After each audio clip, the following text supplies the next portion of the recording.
ബഹുമാനപ്പെട്ടവരെ, പ്രിയപ്പെട്ടവരെ, ആദ്യമായിട്ട്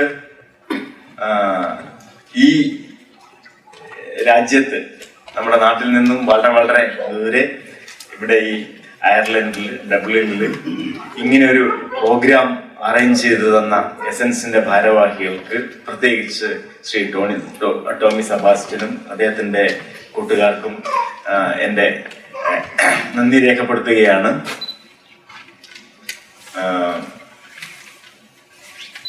ഏതായാലും ലണ്ടനിൽ വരാൻ വേണ്ടിയിട്ട് ആലോചിച്ചിട്ടുണ്ടായിരുന്നു. എൻ്റെ മകളുടെ കോൺവക്കേഷൻ ആണ്. അപ്പൊ അതിന്റെ കൂടെ ടോമി ഇങ്ങോട്ടേക്ക് ക്ഷണിച്ചു. അപ്പൊ വളരെ സന്തോഷം സ്വീകരിച്ചു. ടോമിയുടെയും ജൂലിയുടെയും ആതിഥ്യം സ്വീകരിച്ചുകൊണ്ട് ഞങ്ങൾ ഇന്ന് ഇവിടെ ഉണ്ട്. നമ്മള് സംസാരിക്കാൻ പോകുന്ന വിഷയം modern farming and it's criticisms എന്നുള്ളതാണ്. ആധുനിക കൃഷിയും അതിനുള്ള വിമർശനങ്ങളും. നമുക്കറിയാം, ആധുനിക കൃഷി ഇന്ന് ലോകത്തെ തീറ്റിപ്പോറ്റുന്നുണ്ട്, പക്ഷെ ഒരുപാട് വിമർശനങ്ങളും ഉണ്ട്. അപ്പൊ അതൊന്ന് വളരെ ചുരുക്കിയിട്ട് പരിശോധിക്കുക എന്നുള്ളതാണ് ഞാൻ ഇന്നത്തെ എൻ്റെ ഈ പ്രസന്റേഷൻ കൊണ്ട് ഉദ്ദേശിക്കുന്നത്. ഇന്ന് ലോകത്ത് സമ്പത്തുണ്ട്, പക്ഷെ സമ്പത്തില്ലാത്ത ഒരു കാലം ഉണ്ടായിരുന്നു. ലോകത്ത് എവിടെയും സമ്പത്തില്ലാത്ത, പട്ടിണി നടമാടിയിരുന്ന ഒരു കാലം ലോകത്തുണ്ടായിരുന്നു. അപ്പൊ അതിൽ നിന്ന് എങ്ങനെയാണ് നമ്മുടെ രാജ്യം പുറത്തു കടന്നത് എന്നുള്ളത് നമ്മൾ പരിശോധിക്കുന്നു. പിന്നീട് ആ ഒരു മെത്തഡോളജി വന്നിട്ടുള്ള പാകപ്പിഴകളുണ്ടോ, എന്തൊക്കെയാണ് വിമർശനങ്ങൾ, വളരെ ചുരുക്കത്തിൽ നമുക്ക് പരിശോധിക്കാം. ഞാൻ സാധാരണ ചോദിക്കുന്ന ഞാൻ കോളേജിൽ ആദ്യമായിട്ട് ജോയിൻ ചെയ്ത അസിസ്റ്റന്റ് പ്രൊഫസേഴ്സിന് UGCയുടെ ക്ലാസ് ഞാൻ എടുക്കാറുണ്ട്. അതിൽ ചോദിക്കുന്ന ചോദ്യമാണ്, what was the average life expectancy of an Indian at the beginning of 1900s? അപ്പൊ ആൾക്കാർ പറയും 80 വയസ്സ്, 100 വയസ്സ്, 120 വയസ്സ്, അങ്ങനെയാണ് ആൾക്കാർ പറയും. ഇതേ ചോദ്യം തന്നെ നമ്മളെ +2 കുട്ടികളോട് ചോദിച്ചു കഴിഞ്ഞാൽ അവർ 150 വയസ്സ് എന്നൊക്കെ പറയും. പണ്ട് പഴയ നല്ല കാലമായിരുന്നു, ഇപ്പോഴും മോശം കാലമാണ്. നമ്മുടെ മലയാള സാഹിത്യകാരന്മാരൊക്കെ സ്ഥിരം പറയുന്നതാണ്, പണ്ട് കാലം എത്ര നല്ല കാലം, ഇപ്പോഴും കെട്ട കാലമാണ്, അല്ലെ, കെട്ട കാലമാണ് ഇപ്പോഴത്തെ കാലം എന്നാണ് സാഹിത്യകാരന്മാരൊക്കെ പറയുക. അപ്പോ അതാണ് ഒരു ചോദ്യം. പിന്നെ ഇപ്പോൾ ലോകത്ത് ഈ ദാരിദ്ര്യരേഖയ്ക്ക് താഴെ എത്ര ശതമാനം ആൾക്കാരുണ്ട്? ഈ ചോദ്യം ചോദിച്ചു കഴിഞ്ഞാൽ പറയും 90%, പിന്നെ 40%, 50% എന്നൊക്കെയാണ് ഇപ്പോഴും ആൾക്കാർ പറയുന്നത്. പിന്നെ percentage of agriculture produce which is free of pesticide contamination, യാതൊരു പ്രശ്നവും ഇല്ലാതെ ലെവലിലുള്ള പെസ്റ്റിസൈഡ് കണ്ടാമിനേഷൻ ഇല്ലാത്ത പച്ചക്കറികളും പഴവർഗ്ഗങ്ങളും എത്ര ശതമാനമാണെന്ന് ചോദിച്ചു കഴിഞ്ഞാല് പറയും ചിലപ്പോൾ 2%, 3%. ബാക്കി എല്ലാത്തിലും പെസ്റ്റിസൈഡാണ്. മുഴുവൻ പെസ്റ്റിസൈഡ് നിറഞ്ഞ പച്ചക്കറികളും പഴങ്ങളും കാർഷിക ഉൽപ്പന്നങ്ങളുമാണ് നമുക്ക് കിട്ടുന്നത്. അതുകൂടാതെ ഇന്ത്യ യൂറോപ്യൻ യൂണിയനേക്കാളും കൂടുതൽ പെസ്റ്റിസൈഡ് ഉപയോഗിക്കുന്നുണ്ടോ എന്നുള്ള ഒരു ക്രിട്ടിക്കൽ ചോദ്യം ചോദിച്ചു കഴിഞ്ഞാൽ തീർച്ചയായിട്ടും ഇന്ത്യയാണ് ലോകത്ത് പെസ്റ്റിസൈഡ് ഏറ്റവും കൂടുതൽ ഉപയോഗിക്കുന്ന ഒരു രാജ്യം എന്നുള്ള കാര്യത്തിൽ ആർക്കും സംശയമില്ല. അത് വെഹമന്റ് ആയിട്ടുള്ള പറയുന്ന ഒരു ഉത്തരമാണ്. പിന്നെ ഓർഗാനിക് ഫാമിംഗ് ഉണ്ട്. ലോകത്ത് ഓർഗാനിക് ഫാമിംഗ് വളരെ കൂടിക്കൊണ്ടിരിക്കുന്നു. രാസവളങ്ങൾ ഉപയോഗിച്ചു കഴിഞ്ഞാൽ മണ്ണ് നശിച്ചു പോകും. ഇത് ഞാൻ കുറെ കേട്ടിട്ടുള്ളതാണ്. ഞാനും പഠിക്കുന്ന കാലത്ത് ഒരു പരിസ്ഥിതി തീവ്രവാദി ആയിരുന്നു. അതുകൊണ്ട് ആ രീതിയിൽ ഞാൻ കുറെ കേട്ടിട്ടുള്ള ഒരു ചോദ്യമാണത്. പിന്നെ ക്യാൻസർ ഭയങ്കരമായിട്ട് കൂടിയിരിക്കുന്നു. ക്യാൻസറിന് കാരണം രാസവളങ്ങളും കീടനാശിനികളുമാണ്.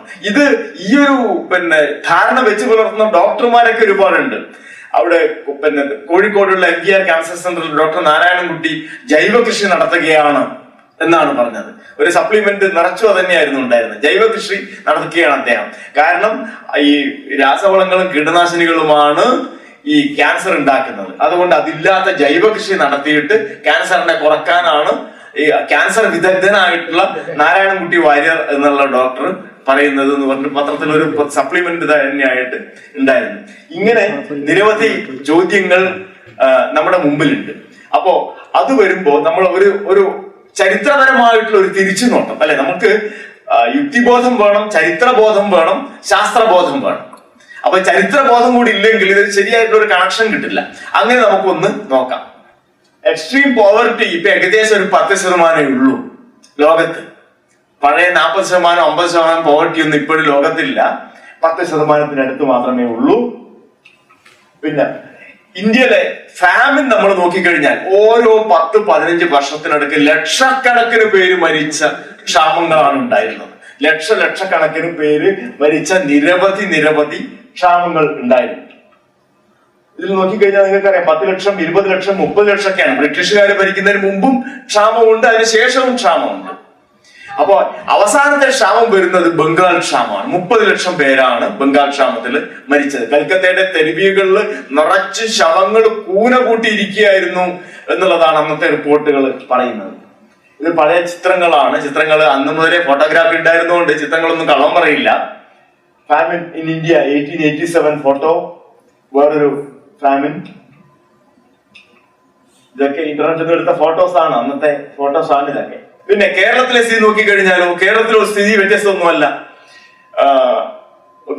EMSന്റെ ബുക്ക് പറയുന്നത് കേരളത്തിലെ കുറച്ച് ആരോഗ്യമുള്ള ചെറുപ്പക്കാരൊക്കെ സിംഗപ്പൂരും മലേഷ്യയിലൊക്കെ പോയി അവിടെ പ്ലാന്റേഷൻ വർക്കേഴ്സ് ആയിട്ട് പോയി.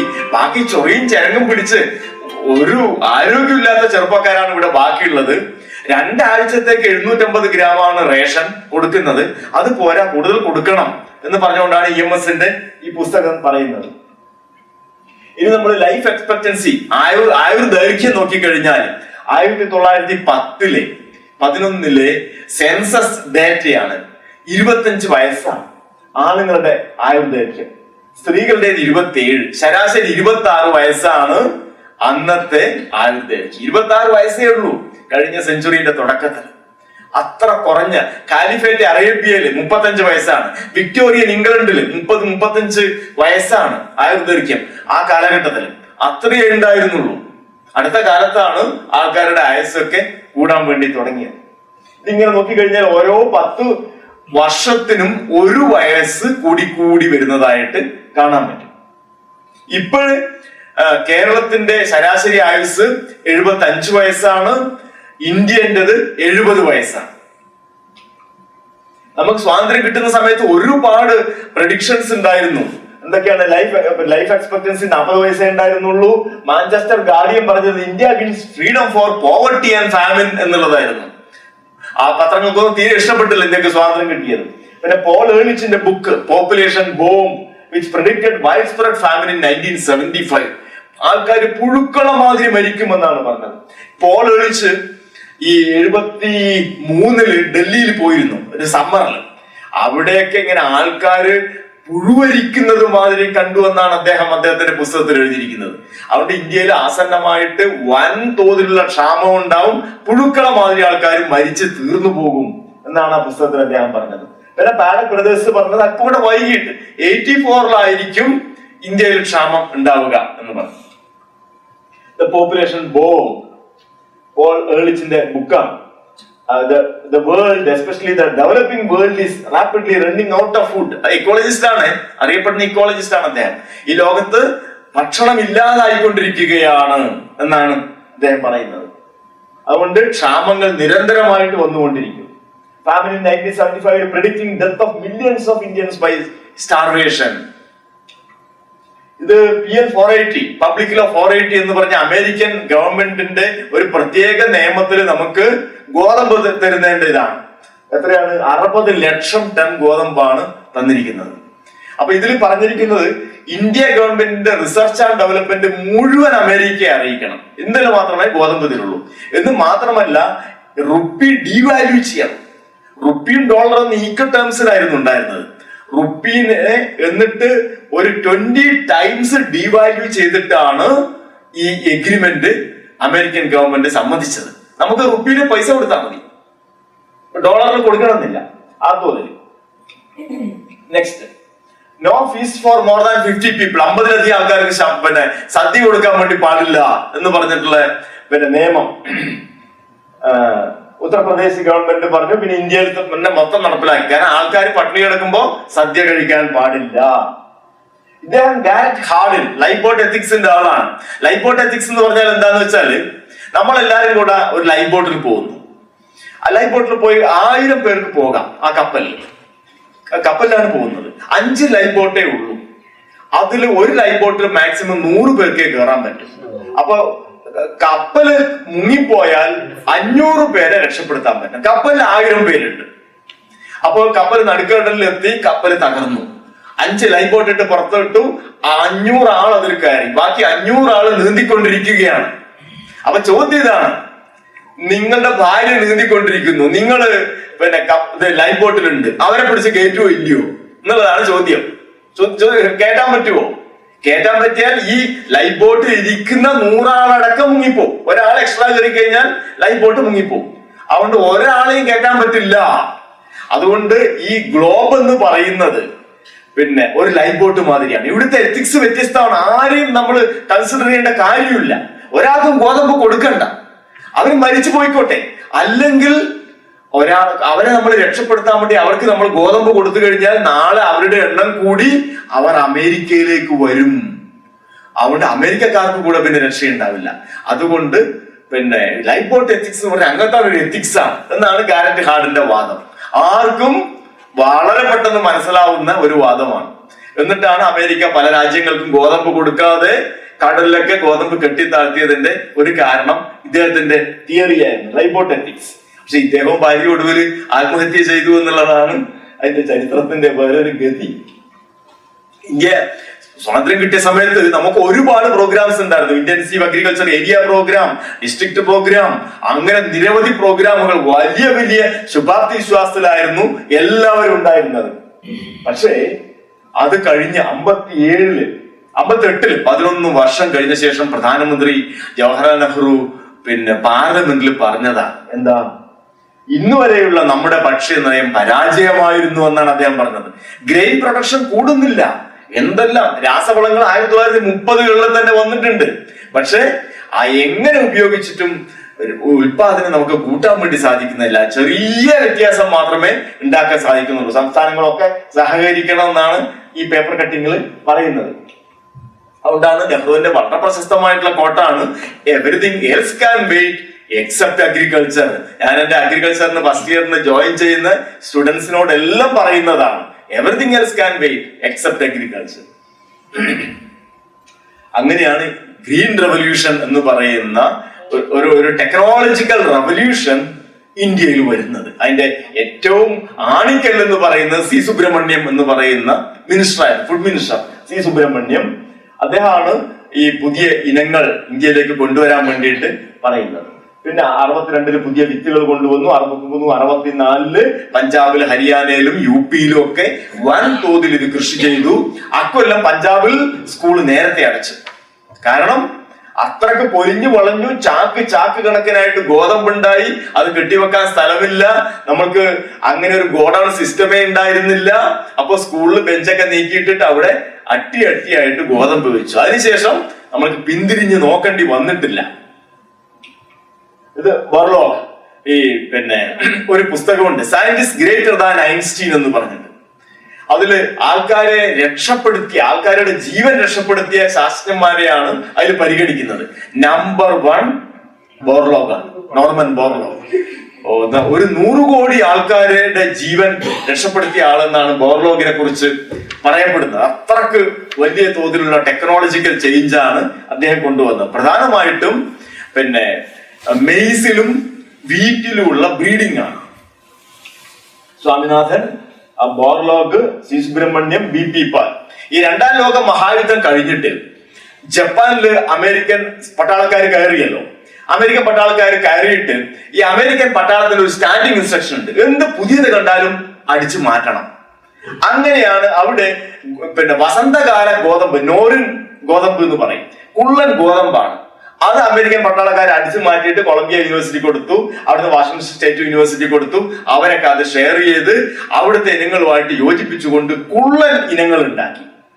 അത് വലിയൊരു ചേഞ്ച് ഉണ്ടാക്കി. കാരണം ഈ കൂടുതൽ രാസവളങ്ങൾ ഇട്ട് കഴിഞ്ഞാൽ മുമ്പൊക്കെ ഗോതമ്പ് നീളത്തിൽ വളരുന്ന ഗോതമ്പാണ്, അത് മുഴുവൻ ചാഞ്ഞ് വീണ് കതിരൊക്കെ ചളിയിൽ പോയി വീണ് അത് ഉൽപാദനം വളരെ കുറവായിരിക്കും. ഉദ്ദേശിച്ചതിനേക്കാൾ ഉൽപാദനം കുറയും.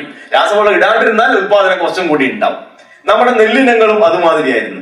വളരെ ഉയർന്ന ധാരാളം വൈക്കോല് കിട്ടുന്ന ഇനങ്ങളാണ്, ഉൽപാദനം കുറവാണ്. 1 ഹെക്ടറിന് 660 കിലോഗ്രാമാണ് അന്നത്തെ നെല്ലിന്റെ ഉൽപാദനം ഉണ്ടായത്. 660 കിലോ അത്രേ ഉണ്ടായിരുന്നുള്ളൂ. റൈസ് ഇൻ കേരള എന്ന് പറഞ്ഞ സഹദേവന്റെ ബുക്കുണ്ട്. അപ്പൊ അങ്ങനെയുള്ള ആ ഗോതമ്പ് കൊണ്ടുവന്നിട്ടാണ് ഇവിടെ സ്വാമിനാഥനും കൂട്ടരും ഇന്ത്യൻ ഇനങ്ങളുമായിട്ട് യോജിപ്പിച്ചുകൊണ്ട് ഇവിടെ പുതിയ ഇനങ്ങൾ ഉണ്ടാക്കിയെടുത്തത്. അതാണ് വലിയൊരു വിപ്ലവം ഗോതമ്പിൽ ഉണ്ടാക്കിയത്. നോക്കിക്കഴിഞ്ഞാൽ അറിയാം, ഏരിയ കാര്യമായിട്ട് കൂടുന്നില്ല, പക്ഷെ പ്രൊഡക്ടിവിറ്റിയും വൻതോതിലാണ് വർദ്ധിച്ചത്. എല്ലാ ഉൽപ്പന്നങ്ങളും നോക്കിക്കഴിഞ്ഞാൽ നല്ല തോതിലുള്ള ഉൽപാദന വർധനവ് ഉണ്ടായിട്ടുണ്ട്. നമുക്ക് പൾസസിന്റെ കാര്യത്തിൽ മാത്രം ചെറിയ വർധനവ് മാത്രമേ ഉണ്ടായിട്ടുള്ളൂ. ഇതെല്ലാം ആവറേജ് ഫിഗേഴ്സ് ആണ്, എല്ലാം ആവറേജ് ഫിഗേഴ്സ് ആണ്. അപ്പൊ ഗ്രീൻ റവല്യൂഷന്റെ ടെക്നോളജി എന്ന് പറയുന്നത് പുതിയ വിത്താണ്. വിത്ത് ഗുണം 10 ഗുണം എന്നാണല്ലോ. അപ്പൊ ജീനുകളാണ് മാറ്റങ്ങൾ വരുത്തുന്നത്. ആ ജീനുകളെ ഇൻകോർപ്പറേറ്റ് ചെയ്തിട്ടാണ് പുതിയ ഇനങ്ങൾ ഉണ്ടാക്കുന്നത്. സ്വാമിനാഥനെതിരെയുള്ള ഏറ്റവും വലിയ വിമർശനം ഉണ്ടായിരുന്നത് ഇല്ലസ്ട്രേറ്റഡ് വീക്കിലി ഓഫ് ഇന്ത്യയിൽ ക്ലോഡ് അൽവാരിസ് എഴുതിയ ദ ഗ്രേറ്റ് ജീൻ റോബറി എന്ന് പറഞ്ഞിട്ട് ഇന്ത്യയിലെ അമൂല്യമായിട്ടുള്ള നാടൻ വിത്തുകൾ ഒക്കെ വിദേശ രാജ്യങ്ങൾക്ക് കൈമാറി, ഇന്റർനാഷണൽ റൈസ് റിസർച്ച് ഇൻസ്റ്റിറ്റ്യൂട്ടിന് കൈമാറി എന്നുള്ളതായിരുന്നു ഏറ്റവും വലിയ ആരോപണമായിട്ട് സ്വാമിനാഥനെതിരെ ഉണ്ടായിരുന്നത്. ഞാനൊക്കെ 86-ലാണ് അത്. ഞാനൊക്കെ അതൊന്ന് വായിച്ചിട്ട് സ്വാമിനാഥനെതിരെ ഭയങ്കര അരിശം കൊണ്ട് ആളായിരുന്നു. പക്ഷെ ഇന്ന് നമ്മൾ നോക്കുമ്പോൾ നമുക്കറിയാം എന്താണ് ഈ വിത്തുകൾ എന്ന് പറയുന്നത് ഒരു രാജ്യത്തിന്റെ സ്വത്തല്ല, ഒരു രാജ്യത്തിന്റെയും സ്വത്തല്ല. വിത്തുകൾ എന്ന് പറയുന്നത് മാനവ കുലത്തിന്റെ സ്വത്താണ്, അല്ലെങ്കിൽ ലോക പൈതൃകമാണ്. അത് ഇന്ന് നമ്മൾ കഴിക്കുന്നുണ്ടെങ്കിൽ, ആഹാരം കഴിക്കുന്നുണ്ടെങ്കിൽ ആ എല്ലാ നെല്ലിനങ്ങളിലും ഒക്കെ 60% വിദേശ ജീനുകളാണ്. എല്ലാ ഗോതമ്പിലും 60% വിദേശ ജീനുകളാണ്. ഇവിടെയൊക്കെ കൃഷി ചെയ്യുന്ന ഗോതമ്പിലും അതുമാതിരി നമ്മുടെ ജീനുകൾ ഉണ്ടാവും. നമ്മുടെ പലതിനും റെസിസ്റ്റന്റ് ആയിട്ടുള്ള ജീനുകൾ നമ്മുടെ അടുത്തുണ്ട്, അതുണ്ടാവും. അപ്പൊ പുതിയ ജീനുകൾ വന്നാൽ മാത്രമേ ആ വിളവിന്റെ ഒരു ബാരിയർ ഉണ്ട്, അത് കടന്നിട്ട് അടുത്തതിലേക്ക് പോകാൻ വേണ്ടിയിട്ട് പറ്റുള്ളൂ. അങ്ങനെ എപ്പോഴും പുതിയ പുതിയ ജീനുകൾ വന്നാൽ മാത്രമേ നമുക്ക് ആ പ്രത്യേകിച്ച് ഉദ്ദേശിച്ചിട്ടുള്ള ലക്ഷ്യം, അതായത് ചിലപ്പോൾ ഉത്പാദന വർധനവാവാം, ചിലപ്പോൾ വെള്ളക്കെട്ടിൽ വളരുന്നതാവാം, ചിലപ്പോ ഭയങ്കര കൊടും ചൂടിനെ അതിജീവിക്കുന്നതാവാം, അതൊക്കെ കിട്ടണമെങ്കിൽ ആ ജീനുകളെ കൊണ്ടുവന്നാൽ മാത്രമേ സാധിക്കൂ. അപ്പൊ ഏറ്റവും പ്രധാനപ്പെട്ടത് പുതിയ വിത്തിനങ്ങളാണ്. പിന്നെ രാസവളങ്ങളും കീടനാശിനികളും മെക്കനൈസേഷനും ഇറിഗേഷനും ഒക്കെയാണ് അതിന്റെ കൂടെ വന്ന ടെക്നോളജികൾ. ഇത് നോക്കിക്കഴിഞ്ഞാല് പേട്ട എന്ന് പറയുന്ന അയ്യാറെട്ടിന്റെ അമ്മ ആണ് പേട്ട എന്ന് പറയുന്ന ഇനം. അയ്യാറെട്ട് എന്ന് പറഞ്ഞാൽ അത്ഭുത വിത്ത് എന്നാണ്. പഴയ അന്ന് കേരളത്തിൽ കൃഷി ചെയ്ത് കഴിഞ്ഞപ്പോ ആൾക്കാർക്ക് അറിയില്ല നെല്ല് എവിടെയാ സൂക്ഷിക്കേണ്ടത്. അത്രയൊക്കെ പൊലിഞ്ഞു വിളഞ്ഞിട്ടുള്ള ഒരു വിത്തായിരുന്നു അയ്യാറെട്ട്.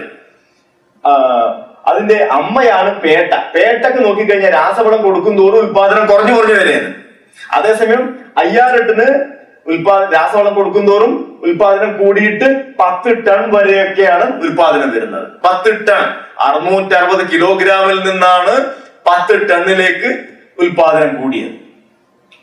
ഇത് അയ്യാറെട്ട്, അത് പേട്ട. മറ്റേ DG ഊജൻ എന്ന് പറഞ്ഞാൽ നെല്ലിലെ ഒരു കുള്ളനിനമാണ്.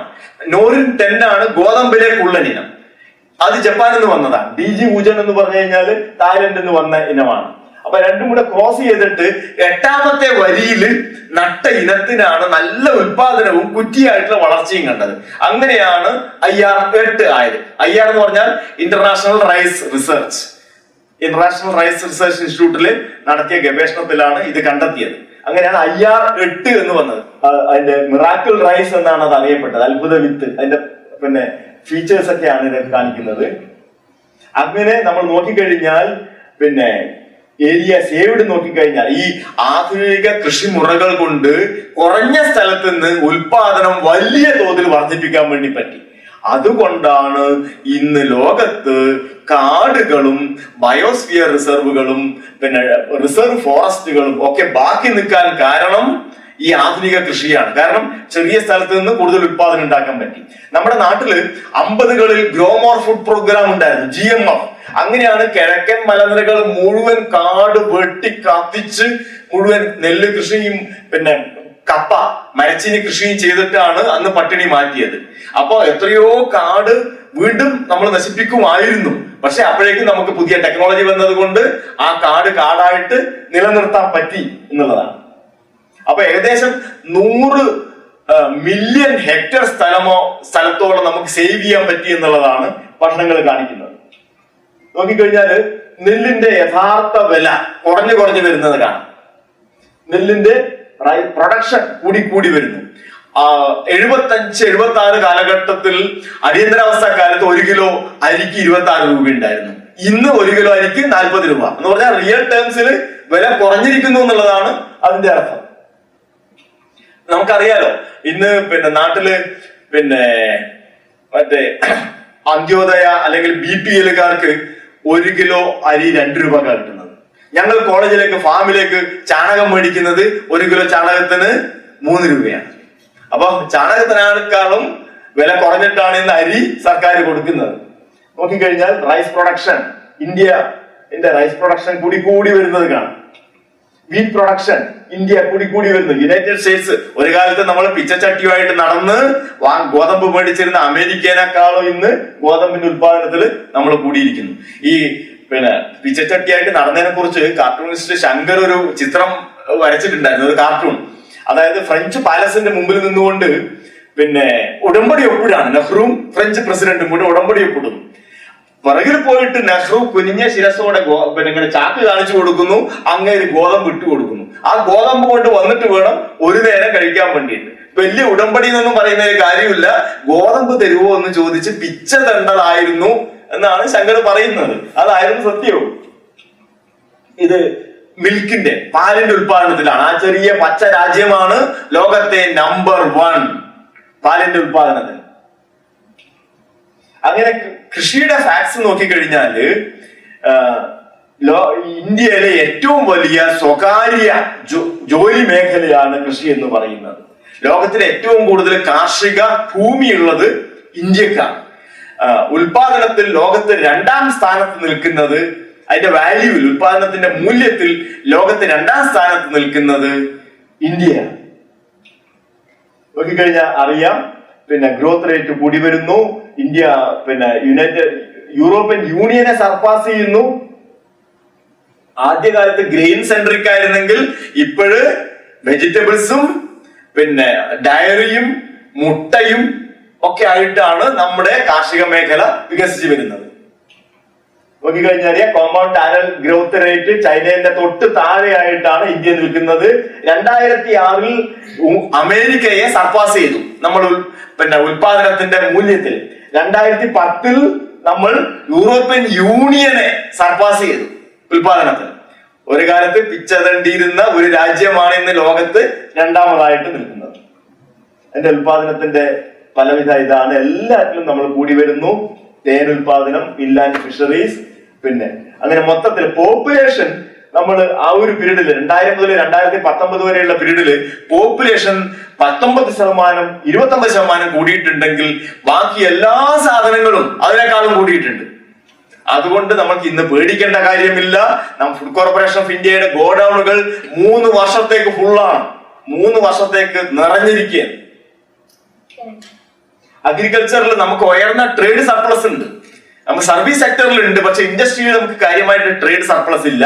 പക്ഷെ അഗ്രികൾച്ചറിൽ നമുക്ക് ഭയങ്കര സ്ട്രെങ്ത് ഉണ്ട്. പക്ഷെ ആ സ്ട്രെങ്തിനെ നമ്മൾ കെട്ടടിച്ച് വിടുന്നില്ല എന്നുള്ളതാണ്. ഉക്രൈൻ വാറൊക്കെ ഉണ്ടായി കഴിഞ്ഞപ്പോ ഗോതമ്പ് വില ഉയർന്നപ്പോ നമുക്ക് നല്ല സാധ്യത ഉണ്ടായിരുന്നു. പക്ഷെ ഭരണാധികാരികൾക്ക് ആദ്യത്തെ ഇതെന്താണ്, ഇന്റേണൽ മാർക്കറ്റിൽ ഒരിക്കലും ഗോതമ്പിന് വില കൂടാൻ വേണ്ടി പാടില്ല എന്നുള്ളതാണ്. ഉള്ളിയുടെ വില കൂടിക്കഴിഞ്ഞപ്പോ ഷീലാ ദീക്ഷിത് ഗവൺമെന്റ് വീണതാണ്. അറിയാലോ, ഡൽഹിയിലെ ഷീലാ ദീക്ഷിതിന്റെ ഗവൺമെന്റ് വീണതാണ്. അപ്പൊ കൃഷിയുടെ കാര്യത്തിൽ ഏറ്റവും വലിയൊരു പ്രശ്നം ഇതാണ്, നമ്മൾ മാർക്കറ്റിലേക്ക് ഒരു പരിധിക്കപ്പുറം പോകാൻ വേണ്ടി പറ്റില്ല. ഇനി ചോദ്യം, രാസവളങ്ങൾ മണ്ണിനെ തകർക്കുമോ എന്നുള്ളതാണ്. അങ്ങനെ വലിയൊരു ചിന്തയുണ്ട്. ഓർഗാനിക് എല്ലാവരും ഓർഗാനിക് പറയുന്ന ഒരു കാലമാണ്. അപ്പൊ രാസവളങ്ങൾ തകർക്കുമോ? ഈ ശാസ്ത്രത്തിന്റെ ഒരു പ്രത്യേകത എന്ന് പറഞ്ഞാൽ, ശാസ്ത്രം വെറുതെ ഗസ് വർക്ക് പറയില്ല. ശാസ്ത്രം എപ്പോഴും നിരീക്ഷണങ്ങൾ നടത്തിയിട്ട് മാത്രമേ നിഗമനങ്ങളിലേക്ക് എത്തുകയുള്ളൂ. അപ്പോ അങ്ങനെയുള്ള പരീക്ഷണങ്ങളാണ് ഈ കാണുന്നത് ലോങ് ടേം ഫെർട്ടിലൈസർ എക്സ്പെരിമെന്റ്സ് എന്ന് പറഞ്ഞിട്ട്. ഇത് ആദ്യം തുടങ്ങിയത് എവിടെയാണെന്നറിയോ? ഇംഗ്ലണ്ടിലാണ്. റൊത്താംസ്റ്റഡ് അഗ്രികൾച്ചർ റിസർച്ച് സ്റ്റേഷൻ എന്ന് പറഞ്ഞിട്ട് 1843-45 കാലഘട്ടത്തിൽ ലെവിസും ഗിൽബർട്ട് എന്ന് പറഞ്ഞ 2 ശാസ്ത്രജ്ഞന്മാരാണ് ഈ കൃഷിയുടെ പിന്നെ റിസർച്ച് ആദ്യമായിട്ട് തുടങ്ങിയത് ഇംഗ്ലണ്ടിലാണ് തുടങ്ങിയത്. പ്രൊത്താംസ്റ്റഡ് സ്റ്റേഷനാണ്. സ്റ്റേഷനിൽ എനിക്ക് പോകണമെന്ന് ആഗ്രഹമുണ്ട്. എന്തായാലും ബ്രോഡ് ബാൽക്ക് എന്ന് പറയുന്ന ഫീൽഡാണ്. അതുകൂടാതെ അമേരിക്കയിൽ 1876 മുതൽ മോറോപ്ലോട്ട് എക്സ്പീരിയൻസ് എന്ന് പറഞ്ഞിട്ട് രാസവള പരീക്ഷകൾ നടത്തിയിട്ടുണ്ട്. രാസവളം മാത്രം, ജൈവവളം മാത്രം, രാസവളങ്ങളും ജൈവവളങ്ങളും സമ്മിശ്രമായിട്ട്, പിന്നെ ഒന്നുമില്ലാതെ ഇങ്ങനെയുള്ളതാണ് ബേസിക് ആയിട്ടുള്ള എക്സ്പെരിമെന്റ്. പിന്നെ ഭയങ്കര കോംപ്ലിക്കേറ്റഡ് ആയിട്ടുള്ള എക്സ്പെരിമെന്റ്സ് പലതരം മണ്ണിൽ, പലതരം കാലാവസ്ഥാ സോണുകളിൽ, പലതരം വിളകളിൽ നടത്തിയിട്ടുണ്ട്. ലോകത്തെങ്ങും തന്നെ ഈ പരീക്ഷണങ്ങൾ നടത്തിയിട്ടുണ്ട്. അപ്പോ ഇന്ത്യയിൽ ഒരുപാട് സ്ഥലങ്ങളിൽ ഇത് നടത്തിയിട്ടുണ്ട്.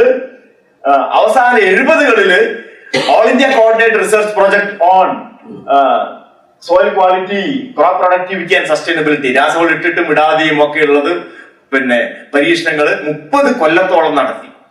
അങ്ങനെ ദീർഘകാലമായിട്ടുള്ള പരീക്ഷണങ്ങൾ ലോകത്തെങ്ങും നടത്തിയിട്ടുണ്ട്, ഇന്ത്യയിലും നടത്തിയിട്ടുണ്ട്. അതിന്റെയൊക്കെ മൊത്തം കേരളത്തിൽ നടത്തിയത് പട്ടാമ്പിയിൽ നെല്ല് ഗവേഷണത്തിൽ, കാസർഗോഡ് CPC അതായത് കോക്കനട്ട്, കായംകുളത്ത് നെല്ല്, അതുകൂടാതെ ശ്രീകാര്യം തിരുവനന്തപുരത്ത് പിന്നെ കിഴങ്ങ് കപ്പ കൃഷിയിൽ നടത്തിയിട്ടുണ്ട്. ഇത് 30 വർഷം, മിനിമം 30 വർഷമാണ് ഈ പരീക്ഷണങ്ങളുടെ പീരീഡ്. അപ്പൊ അതിന്റെയൊക്കെ മൊത്തത്തിലുള്ള റിസൾട്ട് എന്താണെന്ന് ചോദിച്ചു കഴിഞ്ഞാൽ, രാസവളങ്ങളും ജൈവവളങ്ങളും ഇട്ടുകൊണ്ടുള്ള കൃഷി ചെയ്തു കഴിഞ്ഞാലാണ് ഏറ്റവും കൂടുതൽ ഉൽപാദനം ഉണ്ടാവുക എന്നതാണ്. മണ്ണിന് യാതൊരു തകരാറും വരുന്നില്ല, ഏറ്റവും കൂടുതൽ ഉൽപാദനം വരുന്നു. രണ്ടാമത്തേത് ഏതാണ്? രാസവളങ്ങൾ മാത്രം ഇട്ടിട്ടുള്ള പ്ലോട്ടുകളിലാണ് കൂടുതൽ ഉൽപാദനം വരുന്നത്. മൂന്നാമത്തേത് ജൈവവളം മാത്രം ഇട്ടിട്ടുള്ളത്. നാലാമത്തേതിൽ ഇതിന്റെയൊക്കെ പിന്നെ അവശിഷ്ടങ്ങൾ തിരിച്ച് ഇടുന്ന ഇതിൽ ആ തോതിലാണ് ഉൽപാദനം കാണുന്നത്. അപ്പോ പിന്നെ രാസവളങ്ങൾ ഇട്ട് കഴിഞ്ഞാൽ മണ്ണ് തകരുമായിരുന്നെങ്കിൽ ഇങ്ങനെ ഉൽപാദനം നിലനിൽക്കൂലല്ലോ. അപ്പൊ അങ്ങനെ മണ്ണ് തകർന്നു പോകുന്നതല്ല. അതിൻ്റെതായിട്ട് പ്രശ്നങ്ങളുണ്ട്, ഞാൻ അതിലേക്ക് വരുന്നു. നമ്മൾ നോക്കിക്കഴിഞ്ഞാൽ നമ്മൾ ഈ കൊയ്തെടുക്കുകയല്ലേ, കൊയ്തെടുക്കുമ്പോൾ നൈട്രജനും ഫോസ്ഫറസും പൊട്ടാഷും ഏകദേശം പിന്നെ ഒരു 18 കിലോ എന്നുള്ള തോതിൽ പോകുന്നുണ്ട്. ഫോസ്ഫറസ് 2-3 കിലോ പോകുന്നുള്ളൂ. കാൽഷ്യം മഗ്നീഷ്യം സൾഫർ 2-3 കിലോ എന്നുള്ള തോതിൽ മണ്ണിൽ നിന്ന് നഷ്ടപ്പെട്ടു പോകണം. നമ്മൾ കഴിക്കുകയല്ലേ, നമ്മൾ കഴിച്ചിട്ട് എങ്ങോട്ടേക്ക് പോകുന്നു? നേരെ ടോയ്ലറ്റിലേക്ക് പോകുന്നു. പണ്ടൊക്കെ ആയിരുന്നെങ്കിലോ തിരിച്ച് കൃഷിയിടത്തിലേക്ക് തന്നെ റീസൈക്കിൾ ചെയ്യപ്പെടുമായിരുന്നു, അല്ലെ? വിളിക്കിരിക്കലെന്നല്ലേ പറയുക, റീസൈക്കിൾ ചെയ്യപ്പെടുമായിരുന്നു. ഇന്നതില്ല. അപ്പൊ അങ്ങനെ വർഷങ്ങൾ കഴിയുമ്പോൾ സോയിൽ ഡിപ്ലീറ്റഡ് ആവും. അപ്പൊ നമ്മൾക്ക് ഇത് ഇട്ടുകൊടുക്കാതെ നമ്മൾക്ക് ഉൽപാദനം നിലനിർത്താൻ പറ്റില്ല. ഇനി അതുകൊണ്ട് ഇതാണ്. പിന്നെ രാജസ്ഥാനില് ചില സ്ഥലങ്ങളില് nitrate poisoning of ground water ഉണ്ട്. ഒരുപാട് നൈട്രജൻ വളങ്ങൾ ഉപയോഗിച്ചിട്ട് നൈട്രജൻ ലീച്ച് ഔട്ട് ചെയ്ത് ഗ്രൗണ്ട് വാട്ടറിലേക്ക് എത്തിയിട്ട് അത് കുടിച്ചു കഴിഞ്ഞാൽ ജനങ്ങൾക്ക് ബ്ലൂ ബേബി സിൻഡ്രോം, മെത്തിമോഗ്ലോബിനിമ എന്ന് പറയുന്ന ഒരു അസുഖം വരും. ഈ ചെറിയ കുട്ടിക്ക് പിന്നെ ഹാർട്ടിന്റെ വാൽവ് കംപ്ലീറ്റ് ആയിട്ട് ഉണ്ടാവില്ല. അപ്പൊ ശുദ്ധരത്വം അശുദ്ധരത്വം കൂടെ കൂടിക്കലർന്ന് നീല നിറമുള്ള കുട്ടി ഉണ്ടാവും. ബ്ലൂ ബേബി സിൻഡ്രോം എന്നാണ് പറയുക. അങ്ങനെ ചില സ്ഥലങ്ങളിൽ കണ്ടിട്ടുണ്ട്. പിന്നെ നൈട്രേറ്റ് ലീച്ചിങ്, ജലാശയങ്ങളിലേക്കെല്ലാം നൈട്രേറ്റ് എത്തുമ്പോഴുള്ള പ്രശ്നങ്ങൾ, പിന്നെ അന്തരീക്ഷ വായുവിലേക്ക് നൈട്രജൻ പോയി കഴിഞ്ഞാൽ വരുന്ന ഗ്ലോബൽ വാർമിങ്ങിന്റെ പ്രശ്നങ്ങൾ, അതുമാതിരി ഇഷ്യൂസ് ഒക്കെ ഉണ്ട്. പക്ഷെ മണ്ണിനെ അത് തകർക്കും എന്ന് പറയുന്നതിലൊന്നും കാര്യമില്ല. പിന്നെ അടുത്തത് വരുന്നത് ഈ ഞാൻ പലപ്പോഴും കേട്ടിട്ടുണ്ട്, നമ്മുടെ പഴയ പിന്നെന്താ അമൂല്യമായിട്ടുള്ള വിത്തുകൾ കംപ്ലീറ്റ് ഇല്ലാതെയായി. ഈ ഗ്രീൻ റവല്യൂഷൻ വന്നതോടുകൂടി നാടൻ വിത്തനങ്ങൾ എത്രയായിരുന്നു, അത് മുഴുവൻ പോയില്ലേ, നിങ്ങൾ കൊണ്ടുപോയി കളഞ്ഞില്ലേ എന്നൊക്കെ പലരും വിമർശിച്ച് കേട്ടിട്ടുണ്ട്. Allegation of great gene robbery, സ്വാമിനാഥനെതിരെയുള്ള ഏറ്റവും വലിയൊരു അലിഗേഷനും അതായിരുന്നു. അതായത് പിന്നെ കട്ടക്കിലുള്ള സെൻട്രൽ റൈസ് റിസർച്ച് ഇൻസ്റ്റിറ്റ്യൂട്ടിൽ സൂക്ഷിച്ചിട്ടുള്ള 50,000 തരം നെല്ല് വിത്തിനങ്ങൾ മുഴുവൻ അദ്ദേഹം IRRA ഇന്റർനാഷണൽ റൈസ് റിസർച്ച് ഇൻസ്റ്റിറ്റ്യൂട്ടിന് വേണ്ടി കൈമാറി കൊടുത്തു. അങ്ങനെ നമ്മുടെ അമൂല്യമായിട്ടുള്ള വിത്തുകൾ മുഴുവൻ നമ്മൾ കൈമോശം വന്നുപോയി എന്നാണ് സ്വാമിനാഥനെ കുറിച്ച് അന്ന് ക്ലോഡ് അൽവാരിസ് പറഞ്ഞത്. പക്ഷെ നമ്മൾ നോക്കിക്കഴിഞ്ഞാൽ സ്വാമിനാഥൻ അവിടെ ഒരു ഇന്റർനാഷണൽ റൈസ് ജേം പ്ലാസത്തിന്റെ ജീൻ ബോർഡ് ഉണ്ടാക്കിയിരുന്നു.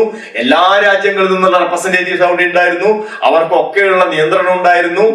പിന്നെ ഒരു രാജ്യത്തിന് മാത്രമുള്ള നിയന്ത്രണമല്ല, അവിടുന്ന് ഇങ്ങോട്ടേക്ക് ഒരുപാട് വിത്തുകൾ ഇങ്ങോട്ടേക്കും വന്നിട്ടുണ്ട്. പിന്നെ ഇതിന്റെ ഒരു കോപ്പി മാത്രമേ കൊടുത്തിട്ടുള്ളൂ. ഇവിടുത്തെ മൊത്തം വിത്തെടുത്ത് കൊടുത്തിട്ടില്ല, അതിന്റെ ഒരു കോപ്പി. അത് വർദ്ധിപ്പിച്ചിട്ട് അതിൽ നിന്ന് 100 ഗ്രാം വീതം ഓരോ ഇനവും അങ്ങനെ മാത്രമേ കൊടുത്തിട്ടുള്ളൂ. ഇവിടെ ഇല്ലാണ്ടായിട്ടില്ല. ഈ വിദ്യ മാതിരിയാണ് വിത്തും. കൊടുക്കും തോറും ഏറിടും എന്നുള്ളതാണ്. നിങ്ങൾ കൊടുക്കാതെ വെച്ചാൽ അത് പോയി. കൊടുക്കും തോറും ഏറിടുന്നതാണ് വിത്ത്. നമ്മൾക്ക് ഉണ്ടായി കഴിഞ്ഞാൽ നമ്മൾ ചിലപ്പോൾ നമ്മളായത് നഷ്ടപ്പെട്ടു പോവാം. അപ്പൊ അടുത്ത വീട്ടിൽ നമ്മൾ ചോദിക്കും. വിയറ്റ്നാം എന്ത് ചെയ്തു എന്നറിയോ? വിയറ്റ്നാം അതിന്റെ വിത്തിനങ്ങൾ മുഴുവൻ ഇറിക്ക് കൊടുത്തിരുന്നു, ഇന്റർനാഷണൽ റൈസ് ഇൻസ്റ്റിറ്റ്യൂട്ട് കൊടുത്തിരുന്നു. എന്നിട്ട് അമേരിക്കയായിട്ട് യുദ്ധം വന്നുല്ലോ. 20 കൊല്ലത്തോളം അമേരിക്കയായിട്ട് യുദ്ധം വന്നു. അവർക്ക് കൃഷി എടുക്കാൻ പറ്റിയില്ല. അവരുടെ നെൽപ്പാടങ്ങൾ മുഴുവൻ അമേരിക്ക തകർത്തു. അത് കഴിഞ്ഞിട്ട് അവര് ഇറിയോട് പറഞ്ഞു, ഞങ്ങളുടെ വിത്തൊക്കെ തിരിച്ചതാ. അതിന്റെ ഒരു കോപ്പി ഇറി തിരിച്ചു കൊടുത്തു. അങ്ങനെയാണ് വിയറ്റ്നാം വീണ്ടും പഴയ വിത്തുകൾ എടുത്തിട്ട് കൃഷി ചെയ്തത്. കംബോഡിയ അങ്ങനെയായിരുന്നു. അപ്പൊ പല രാജ്യങ്ങളിലും ഈ കൊടുക്കും തോറും ഏറിടുന്ന ഒരു സാധനമാണ് വിത്ത് എന്നുള്ളതാണ് നമ്മളതിന് വന്നത്. അത് മനുഷ്യ കുലത്തിന്റെ മൊത്തം പൈതൃകമാണ്, ഒരു രാജ്യത്തിൻ്റെതല്ല.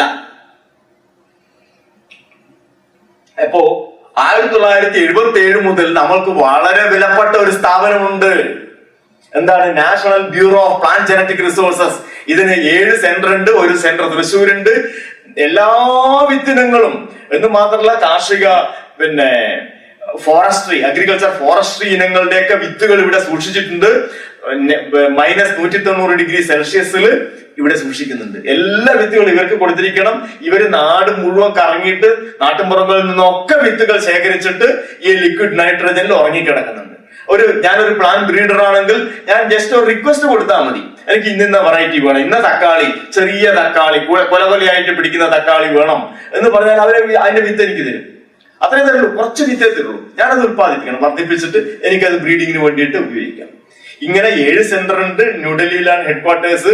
അതുകൊണ്ട് സ്വാൾ എന്ന് പറഞ്ഞിട്ട് നോർവേയിലെ പെർമനന്റ് ഫ്രോസ്റ്റ് ലൈനിലെ ഭൂഗർഭ ഒരു ഉപേക്ഷിക്കപ്പെട്ട കോപ്പർ ഖനിയുടെ ഉള്ളിലും ഒരു ആഗോള വിത്ത് സംഭരണ കേന്ദ്രമുണ്ട്. ആഗോള വിത്ത് അവിടെ എന്ന് പറഞ്ഞാൽ ലക്ഷക്കണക്കിന് വിത്തിനങ്ങൾ സൂക്ഷിക്കുന്നുണ്ട്. ഇത് നോക്കിക്കഴിഞ്ഞാൽ അറിയാം. നെല്ല് 80,000-ഓളം നെൽവിത്തിനങ്ങളാണ് നമ്മൾ ഇറിയിൽ സൂക്ഷിക്കുന്നത്.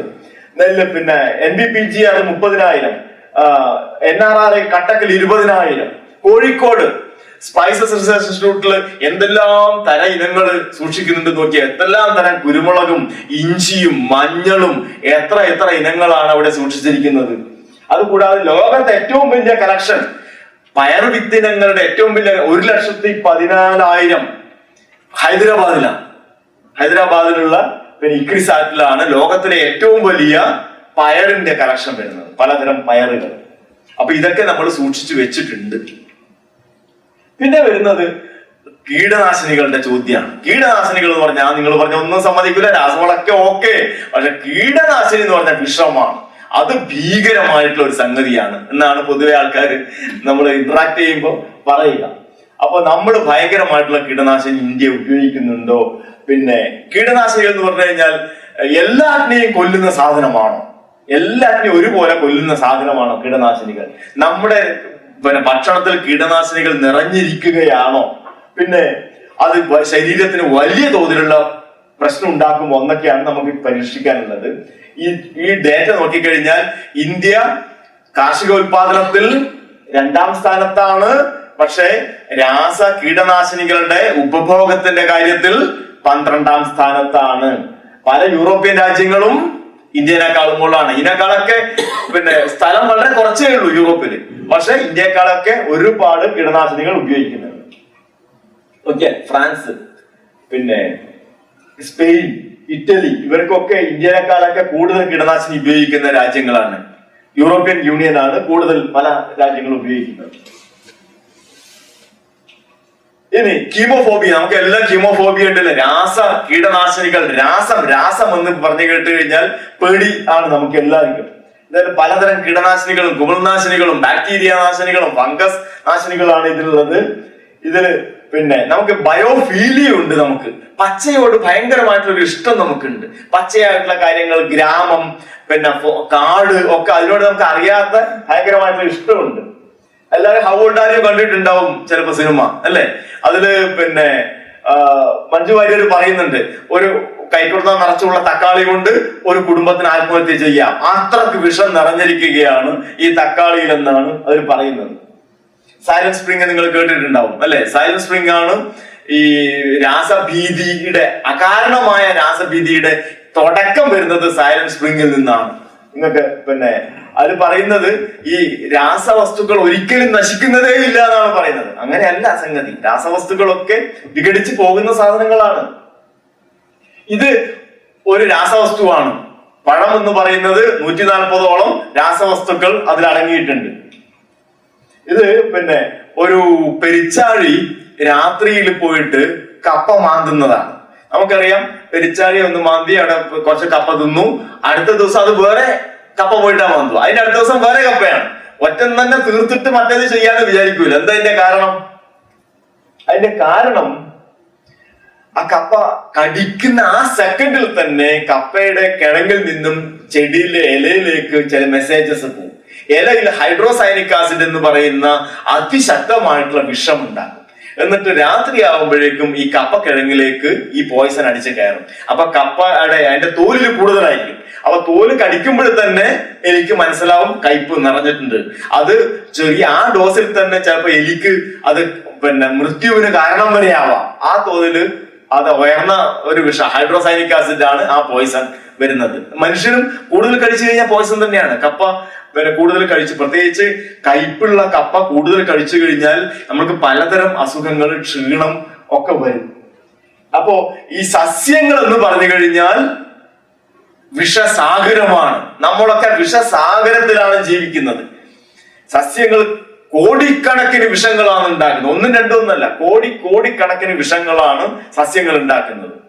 അപ്പൊ അങ്ങനെ സസ്യത്തിന്റെ ഒരു കഥയാണ് ഞാൻ ഇത് പറയുന്നത്. ഈ എരുക്ക് കണ്ടിട്ടുണ്ടല്ലോ നിങ്ങള്? എരുക്കിന്റെ ഇല തിന്നുന്ന പുഴുവാണിത്.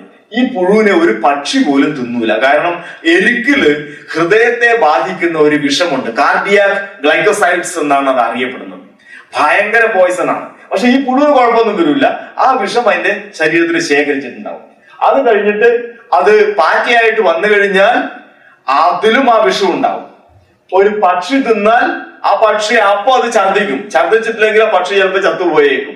അത്ര സ്ട്രോങ് പോയിസൺ ആണ് ഈ കാർഡിയാക് ഗ്ലൈക്കോസൈഡ്.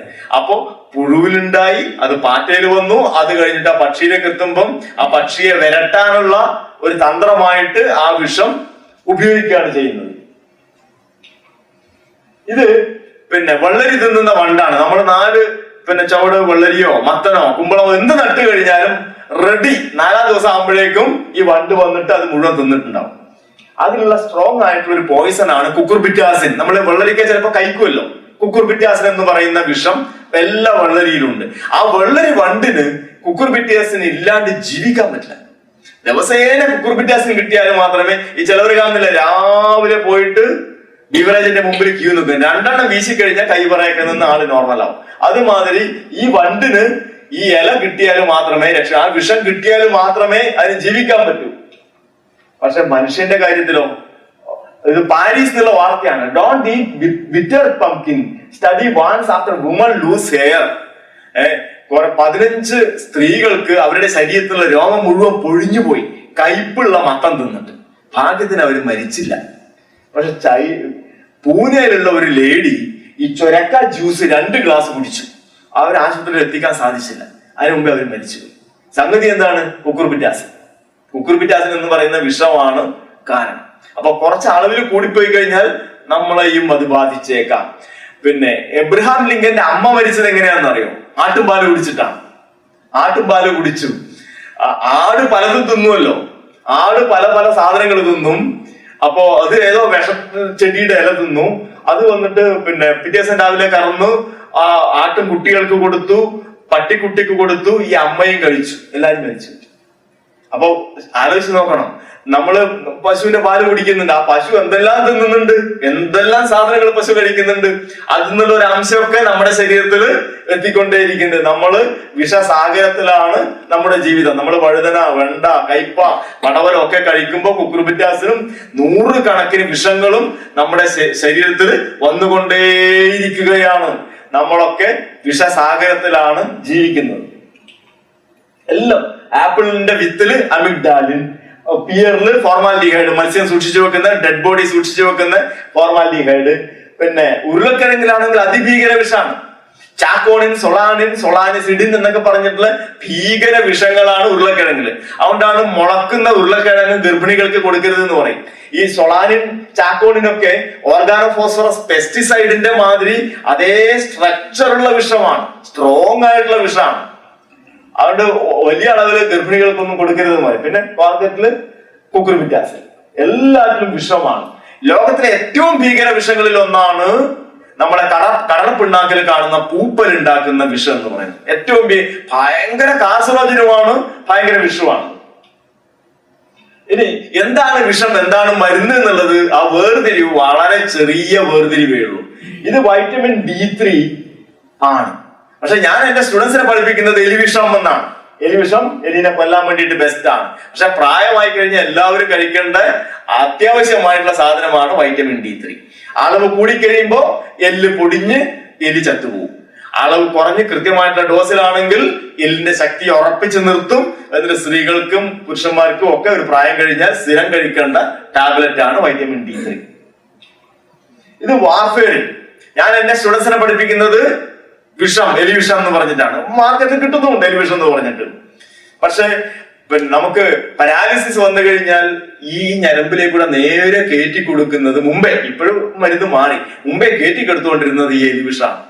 അത് ചെറിയ അളവിൽ ബ്രെയിനിലേക്ക് എത്തിയിട്ട് രക്തക്കട്ട നേർപ്പിച്ച് ആളെ ജീവൻ രക്ഷിക്കും. അപ്പൊ ചെറിയ ഡോസിന്റെ പ്രശ്നമാണ്, അത്രേ ഉള്ളൂ. Everything else is a Poisson.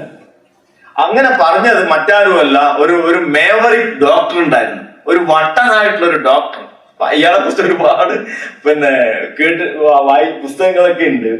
All substances R poisons എന്നാണ് പുള്ളി പറയുന്നത്. There is none which is not a poison. The right dose differentiates a poison from a remedy. എല്ലാം വിഷമാണ്. എല്ലാം വിഷമാണെന്ന് പറയുമ്പോ പച്ചവെള്ളം വിഷമാണോ? പച്ചവെള്ളം വിഷമാണ്. ഇത് 1/2 ലിറ്റർ ആണ്. ഇങ്ങനെയുള്ള 12 കുപ്പി, എനിക്ക് 60 കിലോ ആണ് എന്റെ ശരീരഭാരം. എന്നെ അവിടെ കയ്യും കാലും കെട്ടി കസേരയിൽ ഇരുത്തി 12 കുപ്പി കുട്ടുകുട്ടാന്ന് കുടിപ്പിച്ചു കഴിഞ്ഞാൽ എന്റെ രക്തം വല്ലാതെ നേർത്ത് പോവും. ഗ്ലൂക്കോസും കാൽഷ്യവും മഗ്നീഷ്യവും സോഡിയവും പൊട്ടാസ്യം ഒക്കെ ഭയങ്കരമായിട്ട് നേർത്ത് ഞാനൊരു കോമയിലേക്ക് പോവും, ഞാൻ ചത്തുപോകും. കിഡ്നി ഓവർ ഫങ്ഷൻ ചെയ്യും, ഞാൻ ചത്തുപോകും.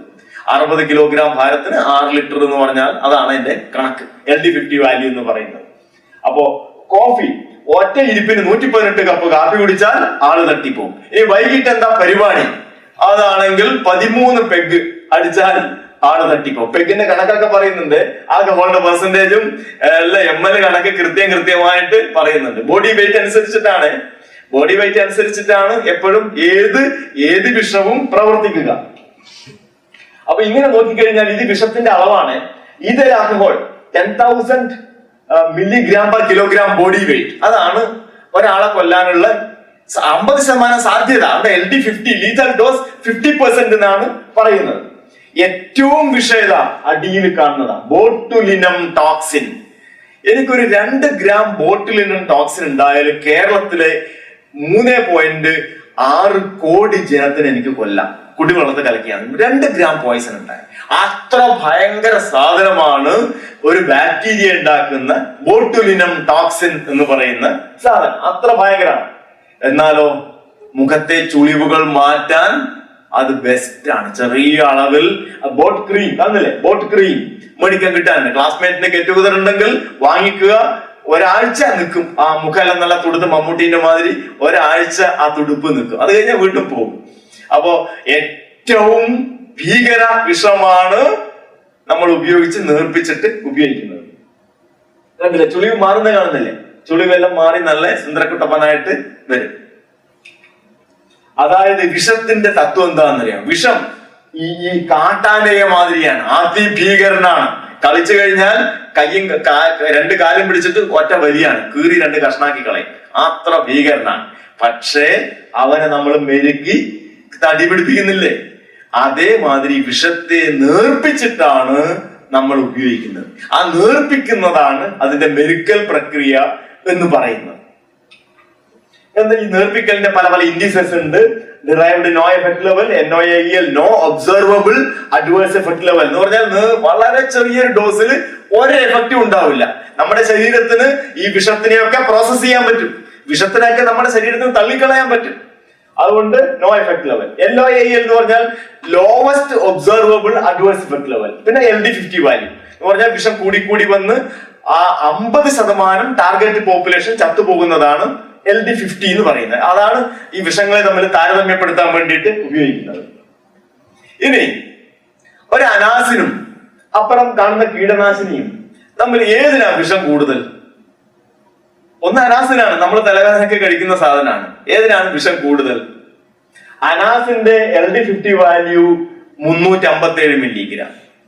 എന്നാൽ അസറ്റാഫിന്റെ ഈ മൂട്ടകളെ, സസ്യങ്ങളെ ബാധിക്കുന്ന മൂട്ടകളെ കൊല്ലാനുള്ള കീടനാശിനിയുടെ LD50 വാല്യൂ 500 മുതൽ 5000 വരെ. എന്ന് പറഞ്ഞാൽ അത് കൂടുതൽ അളവിലുണ്ടെങ്കിലേ ആള് ചാവുള്ളൂ.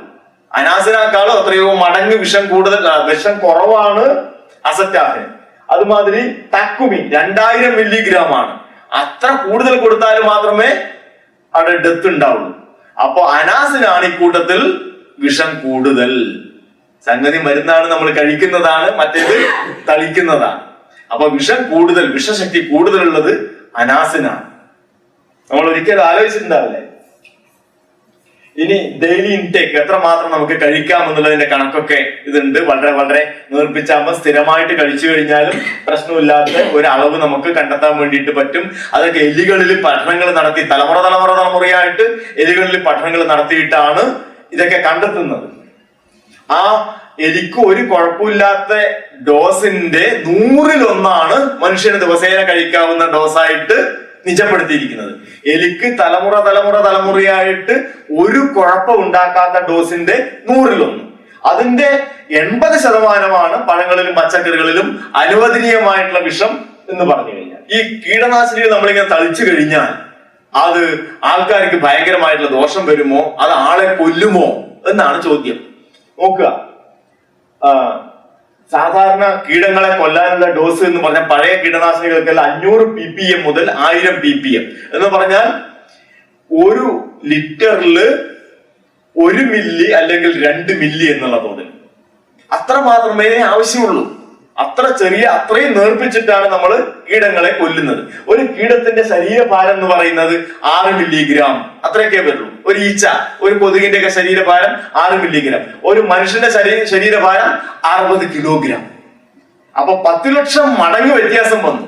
അതുകൊണ്ട് 10 ലക്ഷം മടങ്ങ് ശരീരഭാരത്തിന്റെ വ്യത്യാസം കൊണ്ട് ഒരു തേയില കൊതുകിനെയോ ഈച്ചയെയോ കൊല്ലുന്ന ഒരു ഡോസ് മനുഷ്യന് NOAEL ആയിരിക്കും. എന്ന് പറഞ്ഞാൽ എവിടെ ഏശാത്ത ഒരു ഡോസ് ആയിരിക്കും. ഒരു കുഴപ്പമില്ല. ഞാനൊക്കെ എത്ര കീടനാശിനി തെളിച്ചിട്ടുണ്ട്. എന്റെ വീട്ടില് ഈ മുപ്ലി വണ്ടുണ്ട്, ഓട്ടുറുമ എന്നൊക്കെ പറയുന്ന മുപ്ലി വണ്ട് വന്ന് കൂടും. അപ്പോ ഒരു കൊല്ലത്തിൽ 3 തവണയെങ്കിലും കീടനാശിനി അടിക്കേണ്ടി വരും. അടിക്കുമ്പം ഈ ദേഹത്ത് ചെറിയ നീറ്റൽ ഉണ്ടാവും. അത്ര മാത്രമേ, അത് നന്നായിട്ട് ഒന്ന് കുളിച്ചു കഴിഞ്ഞാൽ ആ നീറ്റലും പോകും. അത്ര മാത്രമേ പ്രശ്നം വരുന്നുള്ളൂ.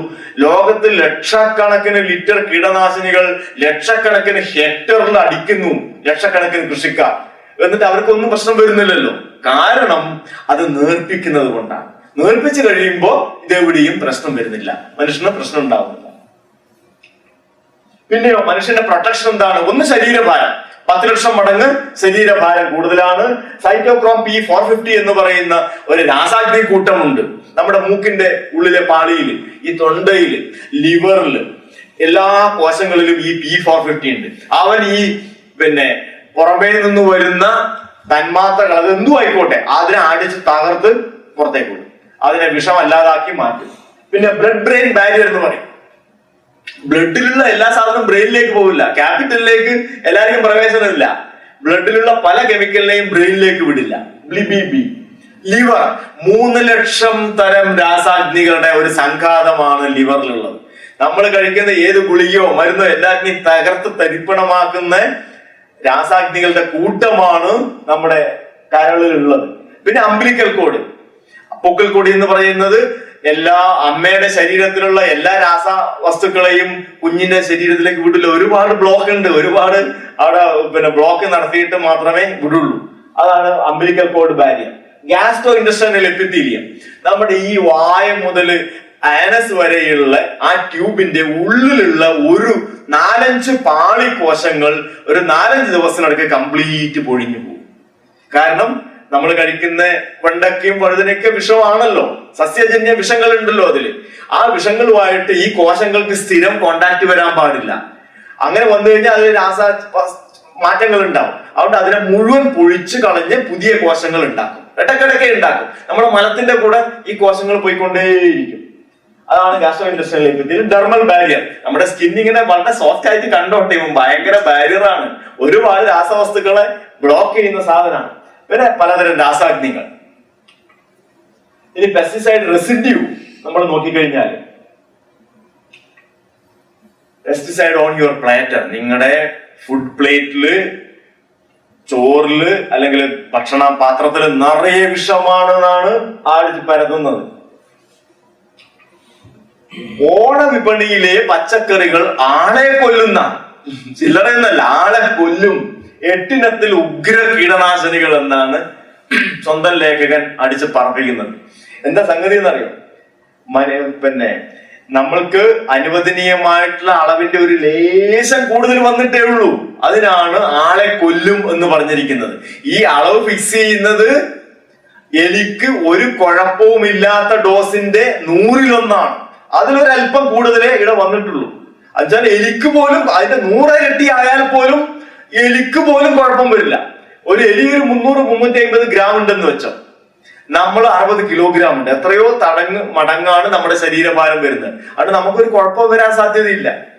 പക്ഷെ ഇങ്ങനെയാണ് എഴുതിയിരിക്കുന്നത്. പക്ഷെ അങ്ങനെയാണ് നമ്മൾ ഫിക്സ് ചെയ്തിരിക്കുന്നത്. കാരണം പ്രധാനമായിട്ടും ഫിക്സ് ചെയ്തതിന് കാരണം ഇന്റർനാഷണൽ ട്രേഡിനും പിന്നെ അതുമായിട്ട് ബന്ധപ്പെട്ട കാര്യങ്ങൾക്കും വേണ്ടിയിട്ടാണ് ഈ അളവ് ഇതിലൊക്കെ തീരുമാനിക്കുന്നത്. ഇത് മാതൃഭൂമിന്റെ ആള് PK ജയചന്ദ്രൻ എഴുതിയതാണ്. ഇതിന്റെ പിന്നെ പുസ്തകം ഞാൻ വാങ്ങി ഓരോ പേജിലും എന്റെ കമന്റ് എഴുതിയിട്ട് പിന്നെ അദ്ദേഹത്തിന് സ്കാൻ ചെയ്ത് അയച്ചു കൊടുത്തു. ഒരു മറുപടി പോലും പറഞ്ഞിട്ടില്ല.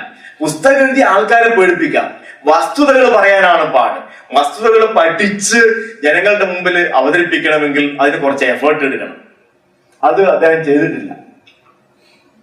നമ്മള് ഇന്ത്യയിലത്തെ പെസ്റ്റിസൈഡ് കൺസംഷൻ ആണ് നോക്കിക്കഴിഞ്ഞാൽ ഏകദേശം ഒരു 60-57 ആ തോതിൽ 57,000 ടൺ എന്നുള്ള തോതിലാണ് നമ്മുടെ കൺസംഷൻ ഉള്ളത്.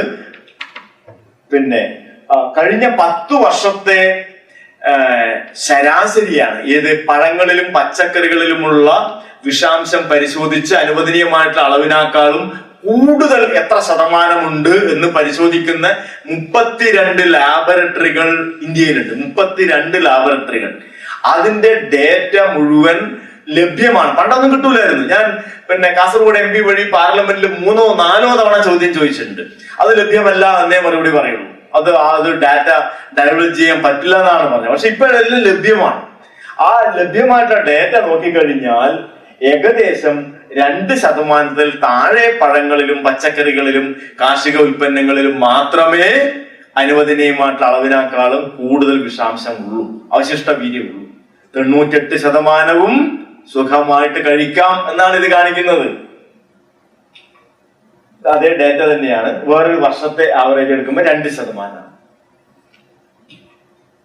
ഇത് പ്രധാനമായിട്ട് വെള്ളായണി സെന്ററിൽ, കാർഷിക കോളേജ് വെള്ളായണിയില് ഈ കീടനാശിനി അവശിഷ്ട വീര്യം പഠിക്കുന്നുണ്ട്. അതിന്റെ ഡേറ്റയാണ് ഇത്. 2018 ഡേറ്റയാണ്. ഏകദേശം നോക്കിക്കഴിഞ്ഞാൽ അവിടെ 6% അനുവദനീയമായിട്ടുള്ള അളവിനേക്കാളും കൂടുതലുണ്ട് വെള്ളായണിയിലുള്ള ഡേറ്റ പ്രകാരം.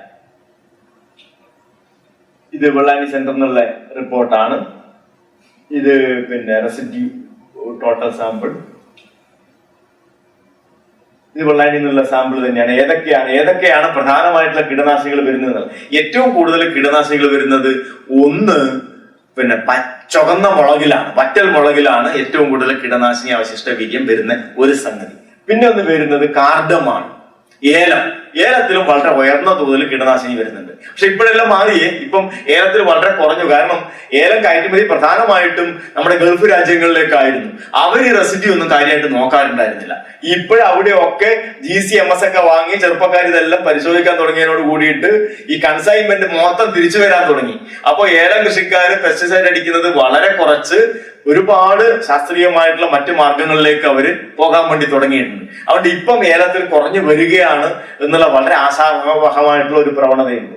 ഇനി ഓർഗാനിക്, കംപ്ലീറ്റ് ഓർഗാനിക് ആയി കഴിഞ്ഞാൽ വിഷം ഇല്ലാണ്ടിരിക്കുവോ? Organic veggies not as organic as you think എന്നാണ് ഹിന്ദുവിന്റെ റിപ്പോർട്ടിൽ പറയുന്നത്. അതായത് 11% ഇത് അവശിഷ്ട വീര്യം അടങ്ങിയിരിക്കുന്നു. അപ്പൊ ഓർഗാനിക് എന്ന് പറഞ്ഞ് പല ടൗണുകളിലുമുള്ള ഔട്ട്ലെറ്റുകളിൽ നിന്ന് കിട്ടുന്നത് സാധാരണ ഉണ്ടാക്കിയ സാധനമാണ്. ഒന്ന് നന്നായിട്ട് കഴുകിയിട്ടായിരിക്കും ചിലപ്പോൾ വിൽക്കാൻ വെച്ചിരിക്കുന്നത്. അതിലൊക്കെ കീടനാശിനിയുടെ ചെറിയ തോതിലുള്ള അവശിഷ്ട വീര്യം ഉണ്ട് എന്നുള്ളതാണ്. എത്രയോ ഇരട്ടിയാണ് പൈസ എടുക്കുന്നത്. പൈസ ഭയങ്കര കൂടുതൽ എടുക്കും.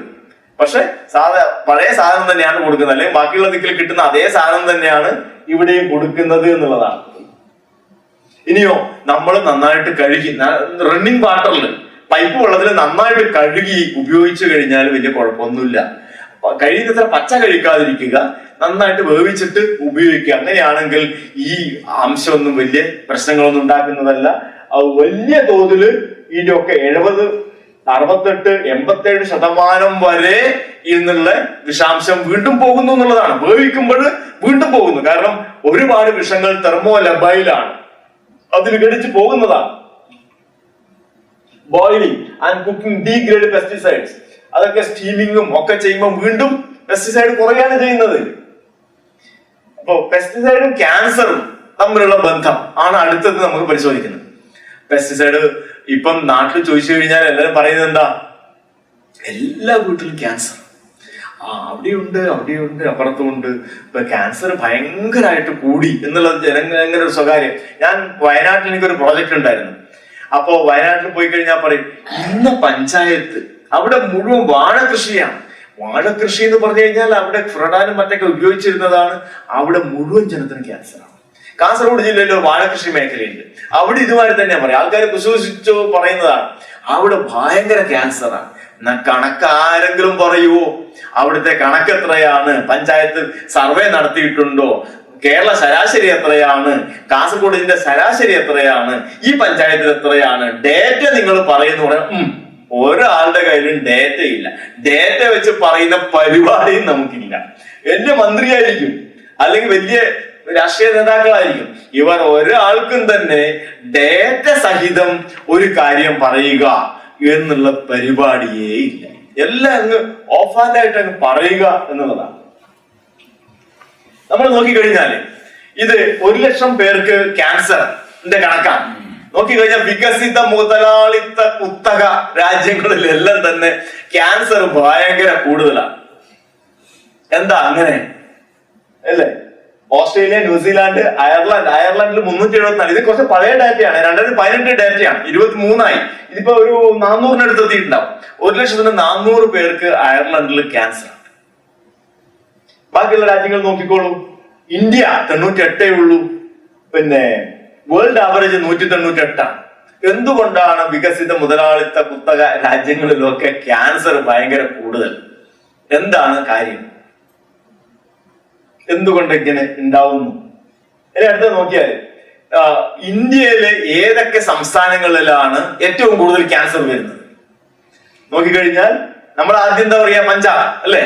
രാസവളങ്ങളും കീടനാശിനികളും ഏറ്റവും ഉപയോഗിക്കുന്ന സംസ്ഥാനങ്ങളിൽ ഒന്നാണ് പഞ്ചാബ്. ഹരിത വിപ്ലവത്തിന്റെ കളിത്തൊട്ടിലാണ് പഞ്ചാബ്. അവിടെ ഭയങ്കര ക്യാൻസർ ആയിരിക്കും. ഡൗൺ ടു എർത്തിലത്തെ വിഭാവാഷ്ണയും അവരൊക്കെ ഇഷ്ടം പോലെ കഥകൾ എഴുതിയിട്ടുണ്ട്. ഒരു ലേഖനത്തിൽ പറയുന്നത്, അങ്ങനെ ഞാൻ ആ ട്രെയിനിന്റെ അകത്തേക്ക് കടന്നു കയറി. അത് പഞ്ചാബിലെ ഇന്ന സ്ഥലത്ത് നിന്ന് പുറപ്പെടുന്ന ട്രെയിൻ ആയിരുന്നു. അത് രാജസ്ഥാനിലെ ക്യാൻസർ ട്രീറ്റ്മെന്റിന്റെ ഒരു സ്പെഷ്യൽ ഹോസ്പിറ്റൽ ഉണ്ട്, അവിടത്തേക്ക് പോകുന്ന ട്രെയിനാണ്. എല്ലാവരും ഈ പ്രൊവിൻസിൽ നിന്നുള്ള ആളാണ്, ഈ ജില്ലയിൽ നിന്നുള്ള ആളാണ് എന്നൊക്കെ പറഞ്ഞിട്ട് ഇങ്ങനെ കഥ അങ്ങ് വികസിപ്പിച്ചെടുക്കുകയാണ്. പക്ഷെ ഡേറ്റ എന്താണ്? നിങ്ങൾ നോക്കി കഴിഞ്ഞാൽ പഞ്ചാബ് ഇന്ത്യൻ ശരാശരിക്ക് തുല്യമായിട്ടാണ് പഞ്ചാബിന്റെ ഡേറ്റ, ക്യാൻസറിന്റെ ഡേറ്റ. ഏകദേശം കാടുമാതിരി ഒരു ഇൻഡസ്ട്രിയൽ ഫാമിങ്ങും ഇല്ലാത്ത, ഒരു രാസ കൃഷി എന്ന് പറയുന്ന വൻതോതിലെ കൃഷിയൊന്നും ഇല്ലാത്ത മിസോറാം, മേഘാലയ, അരുണാചൽ പ്രദേശ്, ആസാം, നാഗാലാൻഡില് ഒക്കെയാണ് സിക്കിം. ഇവിടൊക്കെയാണ് ക്യാൻസർ ഭയങ്കര കൂടുതൽ. കേരളത്തിൽ ഉണ്ട്. കേരളത്തിൽ ഇപ്പൊ 130 ആയിട്ടുണ്ടാവും.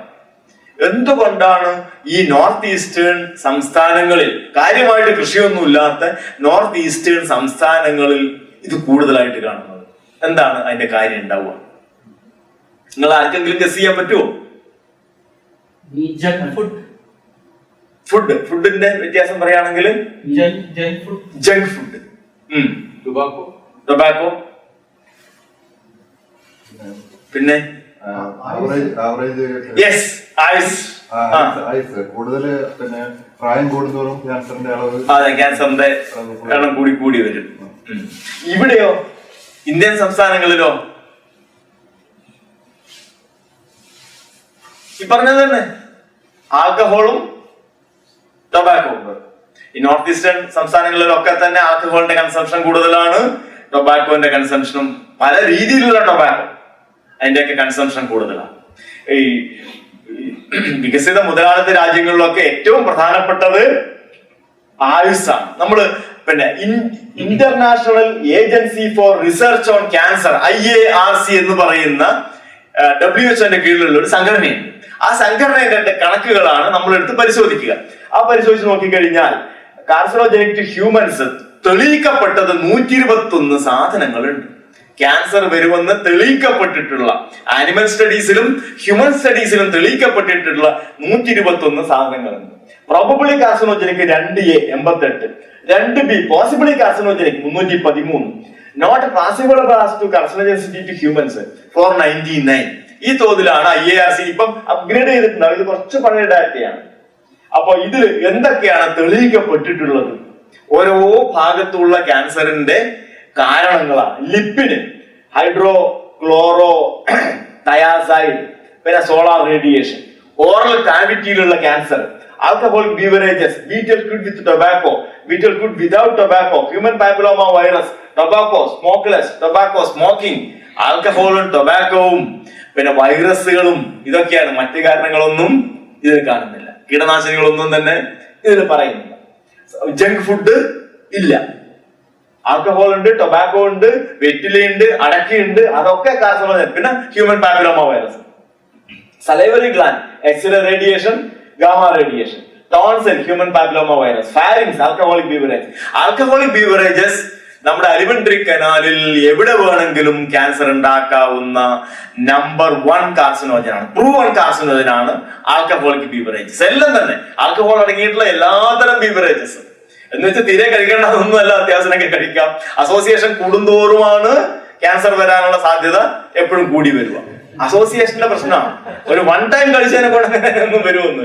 അസോസിയേഷൻ എത്ര കൂടുന്നുവോ നമ്മൾ സാധ്യതകളെ പറയുകയും ചെയ്യുള്ളൂ. 100% ആർക്കും പറയാൻ പറ്റില്ല. നമ്മൾ ഇവിടുന്ന് പിന്നെ ഡബ്ലിൻ ടൗൺ വരെ റോഡിന്റെ നടുക്കേ കൂടെ തന്നെ പോവാന്ന് വെച്ചോ, നിങ്ങൾ തട്ടിവിടാനുള്ള സാധ്യത 99.999 ആണ്. പക്ഷെ നിങ്ങൾ റോഡിന്റെ സൈഡിൽ വളരെ മര്യാദസ്ഥനായിട്ട് പോവാന്ന് വെച്ചോ, എന്നാലും നിങ്ങൾ വല്ല വണ്ടിയാവന്റെ വന്ന് തട്ടിവിടാനുള്ള സാധ്യത ചെറിയ ശതമാനം അവിടെ ബാക്കിയുണ്ട്, അല്ലെ? അപ്പൊ സാധ്യതകളെ നമുക്ക് പറയാൻ വേണ്ടിട്ട് പറ്റും, 100% പറയില്ല. അപ്പൊ ആ സാധ്യത കൂടാനുള്ള കാരണങ്ങളാണ് ഈ പറയുന്നതെല്ലാം. Alcohol, tobacco, betel leaves, chimney soot. ഇപ്പോഴെങ്ങനെ ചിമ്നി സൂട്ട് വരുന്നില്ല. സൺലൈറ്റ്, പ്രോസസ്ഡ് മീറ്റ് ഉണ്ട്. പ്രോസസ്ഡ് മീറ്റ് പ്രത്യേകിച്ച് റെഡ് മീറ്റ്, മൊയലിന്റെയും ഒക്കെ ബീഫ് അതുമാതിരിയുള്ള അത് പ്രോസസ് ചെയ്തിട്ട് ഈ ടിൻഡ് ഫുഡ് ആയിട്ട് വരുന്നത്. Rubber manufacturing industry, job of painting, viruses, bacteria, പിന്നെ ജോബ് ഓഫ് ഹെയർ ഡ്രസ്സേഴ്സ്, അതൊക്കെ ക്യാൻസർ കൂട്ടുന്ന സംഗതിയായിട്ടാണ് പറയുന്നത്. യൂറോപ്പിലെല്ലാം പറയുന്നത് ബ്രസ്റ്റ് ക്യാൻസറും സ്കിൻ ക്യാൻസറും ആണ് യൂറോപ്പിൽ ഏറ്റവും കൂടുതൽ അത് പ്രത്യേകിച്ച് കഴിഞ്ഞ 20 വർഷത്തിൽ ബ്രസ്റ്റ് ക്യാൻസർ ഭയങ്കരമായിട്ട് കൂടിയെന്നാണ് പറയുന്നത്. സ്കിൻ ക്യാൻസർ സ്കിൻ, എനിക്ക് അതിന്റെ ശരിക്കുള്ള കാരണം അറിയില്ല. സ്കിൻ ക്യാൻസർ പിന്നെ ഇതായിരിക്കാം, ഓസോൺ ഹോളും അതിൽ നിന്ന് വരുന്ന റേഡിയേഷൻ, UV റേഡിയേഷൻ വന്നിട്ടുള്ള അതാ. ന്യൂസിലാൻഡും ഓസ്ട്രേലിയയിലും പ്രധാനപ്പെട്ട ഒരു കോസ് അതാവാം. പിന്നെ ഏറ്റവും കൂടുതൽ വേൾഡ് ആവറേജ് ഒരാള് ഒരു വർഷം 6 ലിറ്റർ മദ്യം കുടിക്കുമ്പോൾ യൂറോപ്യൻ കുടിക്കുന്നത് 12.5 ലിറ്ററാണ്. ഡബിൾ ആണ്.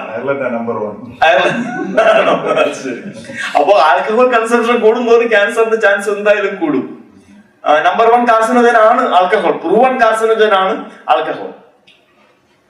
2A മാലത്തയോൺ ഇന്ത്യയിൽ ബാൻ ചെയ്തിട്ടില്ല, പല രാജ്യങ്ങളും ബാൻ ചെയ്തിട്ടുണ്ട്. 2B possible DDT and some other. അത് പിന്നെ മൃഗങ്ങളില് ചെറിയ തോതിൽ തെളിവുകൾ ഉണ്ട് എന്നുള്ളതാണ്. പിന്നെ മെട്രോണിഡാസോൾ എന്ന് പറയുന്ന ഒരു ആന്റിബയോട്ടിക് ഉണ്ട്, ഒരു ടാബ്ലറ്റ്. ഇത് ഇപ്പോഴും ഉപയോഗിച്ചുകൊണ്ടിരിക്കുന്നുണ്ട്, പക്ഷെ അത് 2B വരുന്നതാണ്. അത് റിസ്ക് അനുസരിച്ചിട്ട് ഉപയോഗിക്കുന്നതാണ്. ബാക്കി അധിക കീടനാശിനികളും 3 വരുന്നതാണ്. പ്രൂവൺ കാർസിനോജൻ DDT മാത്രമാണ്. DDT അല്ല, ലിൻഡൻ എന്ന് പറയുന്നത്. അത് 2013 ഇന്ത്യയിൽ ബാൻ ചെയ്തതുമാണ്. അപ്പോ ഇന്നുള്ള ലിസ്റ്റ് ഓഫ് പെസ്റ്റിസൈഡ്സിൽ ഇന്ത്യയിൽ ഉപയോഗിക്കുന്ന അല്ലെങ്കിൽ വേൾഡ് ഓവർ തന്നെ ഉപയോഗിക്കുന്ന ലിസ്റ്റ് ഓഫ് പെസ്റ്റിസൈഡ്സിൽ പ്രൂവൺ കാർസിനോജൻസ് ഒന്നുമില്ല. അമേരിക്കയിലൊക്കെ ഉണ്ട്. അപ്പൊ അത് കാരണം എല്ലാ പെസ്റ്റിസൈഡും അവർ നിരോധിച്ചിട്ടില്ല. ചിലത് സെലക്ടഡ് ആയിട്ട് അവർ ചില പ്രത്യേക ആവശ്യങ്ങൾക്ക് വേണ്ടിയിട്ട് ഇപ്പോഴും റീറ്റെയിൻ ചെയ്തിട്ടുണ്ട്. അപ്പോ ഏറ്റവും നമ്മൾ ക്വസ്റ്റൻ ഓഫ് ക്യാൻസർ നോക്കിക്കഴിഞ്ഞാൽ, ഒന്ന് ഇൻസിഡൻസ്, ഒരു വർഷം പുതിയതായിട്ട് എത്ര പേർക്ക് പിടിപെടും. രണ്ടാമത്തേത് പ്രിവലൻസ്. പ്രിവലൻസ് എന്ന് പറഞ്ഞു കഴിഞ്ഞാൽ ഒരു സമയത്ത് 2023 ഡിസംബറിൽ എത്ര പേർക്ക് അതുണ്ട്, അതാണ് അതിന്റെ പ്രാബല്യം അല്ലെങ്കിൽ പ്രിവലൻസ് എന്ന് പറയുന്നത്. ഇൻസിഡൻസ് എന്ന് പറഞ്ഞാൽ ഒരു വർഷം പുതിയതായിട്ട് എത്ര പേർക്ക് റിപ്പോർട്ട് ചെയ്യുന്നു. ഇതിന്റെ കണക്കുകൾ നമ്മൾ നോക്കിയാൽ age and cancer risk, age കൂടുന്തോറും ക്യാൻസർ വരാനുള്ള സാധ്യത കൂടിക്കൂടി വരുന്നു എന്നുള്ളതാണ് എല്ലാ രാജ്യത്തെ പഠനങ്ങളും കാണിക്കുന്നത്. കാരണം നമ്മള് 5-ാം വയസ്സിലെ നമ്മളല്ലല്ലോ 50-ാം വയസ്സിലെ നമ്മൾ എല്ല് പോയി, പല്ല് മാറി, എല്ലാ സാധനങ്ങളും മാറിയില്ലേ, പുതിയ കോശങ്ങൾ വന്നില്ലേ, പഴയ കോശങ്ങൾ ചത്ത് അത് പുറത്തേക്ക് തള്ളിയില്ലേ. അപ്പൊ ഇങ്ങനെ DNA ഡ്യൂപ്ലിക്കേറ്റ് ചെയ്യുമ്പോൾ അതിൽ എറേഴ്സ് വരാം. ആ എറേഴ്സ് ചിലപ്പോ കാർസിനോജനിക് ആയിട്ട് മാറാം. ആ കോശങ്ങൾ അനിയന്ത്രിതമായിട്ട് വർദ്ധിക്കാം, അത് ക്യാൻസർ ആയിട്ട് മാറാം. നമ്മുടെ ശരീരത്തിൽ പ്രോട്ടോ ഓങ്കോജീൻസ് ഉണ്ട്, ട്യൂമർ സപ്രസിംഗ് ജീൻസും ഉണ്ട്. ഇവ തമ്മിലുള്ള ഒരു ഫൈറ്റ് ആണ്. ഓരോ സെക്കൻഡിലും നമ്മുടെ ശരീരത്തിൽ ക്യാൻസർ ഉണ്ടായിക്കൊണ്ടിരിക്കുന്നു, ക്യാൻസറിനെ സപ്രസ് ചെയ്തുകൊണ്ടിരിക്കുന്നു. ആ ബാലൻസ് എപ്പോ ടിൽറ്റ് ചെയ്യുന്നു, അപ്പോ ഒരു ക്യാൻസർ തുടങ്ങി എന്ന് പറയാം. അപ്പോ പ്രായമാണ് ഏറ്റവും വലിയ ഒരു ഫാക്ടർ. ക്യാൻസർ റിസർച്ച് UK എന്ന് പറയുന്ന സൈറ്റ് പറയുന്നത്, by far the biggest risk factor for most cancers is simply getting older. പ്രായം വരുന്നു, തടയാൻ പറ്റൂലല്ലോ. ദിനമപി രജനീ സായം പ്രാത ശിശിര വസന്തവും പുനരായാതവും കാലക്രീഡത ഗച്ഛത്യായെന്നല്ലേ. കാലം അങ്ങനെ പോവല്ലേ. അപ്പൊ പ്രായം വരുന്നു, പ്രായം വരുമ്പോ ക്യാൻസർ വരാനുള്ള സാധ്യതയും കൂടിക്കൂടി വരുന്നു എന്നുള്ളതാണ്. ഇപ്പോ കേരളത്തിന്റെ സ്ഥിതി എടുത്ത് നോക്കിക്കഴിഞ്ഞാൽ ഇന്ത്യൻ ആവറേജിനേക്കാളും എത്രയോ കൂടുതൽ ആൾക്കാർ കേരളത്തിലുണ്ട്. ഏത് പ്രായം കൂടിയവർ. അപ്പോ എപ്പോഴും കേരളത്തിന്റെ ക്യാൻസർ ബേർഡൻ ഇന്ത്യൻ ആവറേജിനേക്കാളും കൂടുതലായിരിക്കും.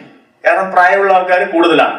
നടൻ ശ്രീനിവാസൻ പറഞ്ഞില്ലേ, ഈ കേരളത്തിൽ ഉപയോഗിക്കുന്ന എല്ലാ ഇംഗ്ലീഷ് മരുന്നും എടുത്ത് കടലിൽ എറിയുക, എന്നാൽ മത്സ്യങ്ങൾക്ക് പ്രശ്നമാവും, മനുഷ്യൻ രക്ഷപ്പെട്ടു എന്നാണ് അദ്ദേഹം പറഞ്ഞത്. അദ്ദേഹത്തിന് പക്ഷെ പല അസുഖങ്ങളും വന്നപ്പോഴും നേരെ ആശുപത്രിയിലാക്കുകയാണ് ചെയ്തിട്ടുള്ളത്.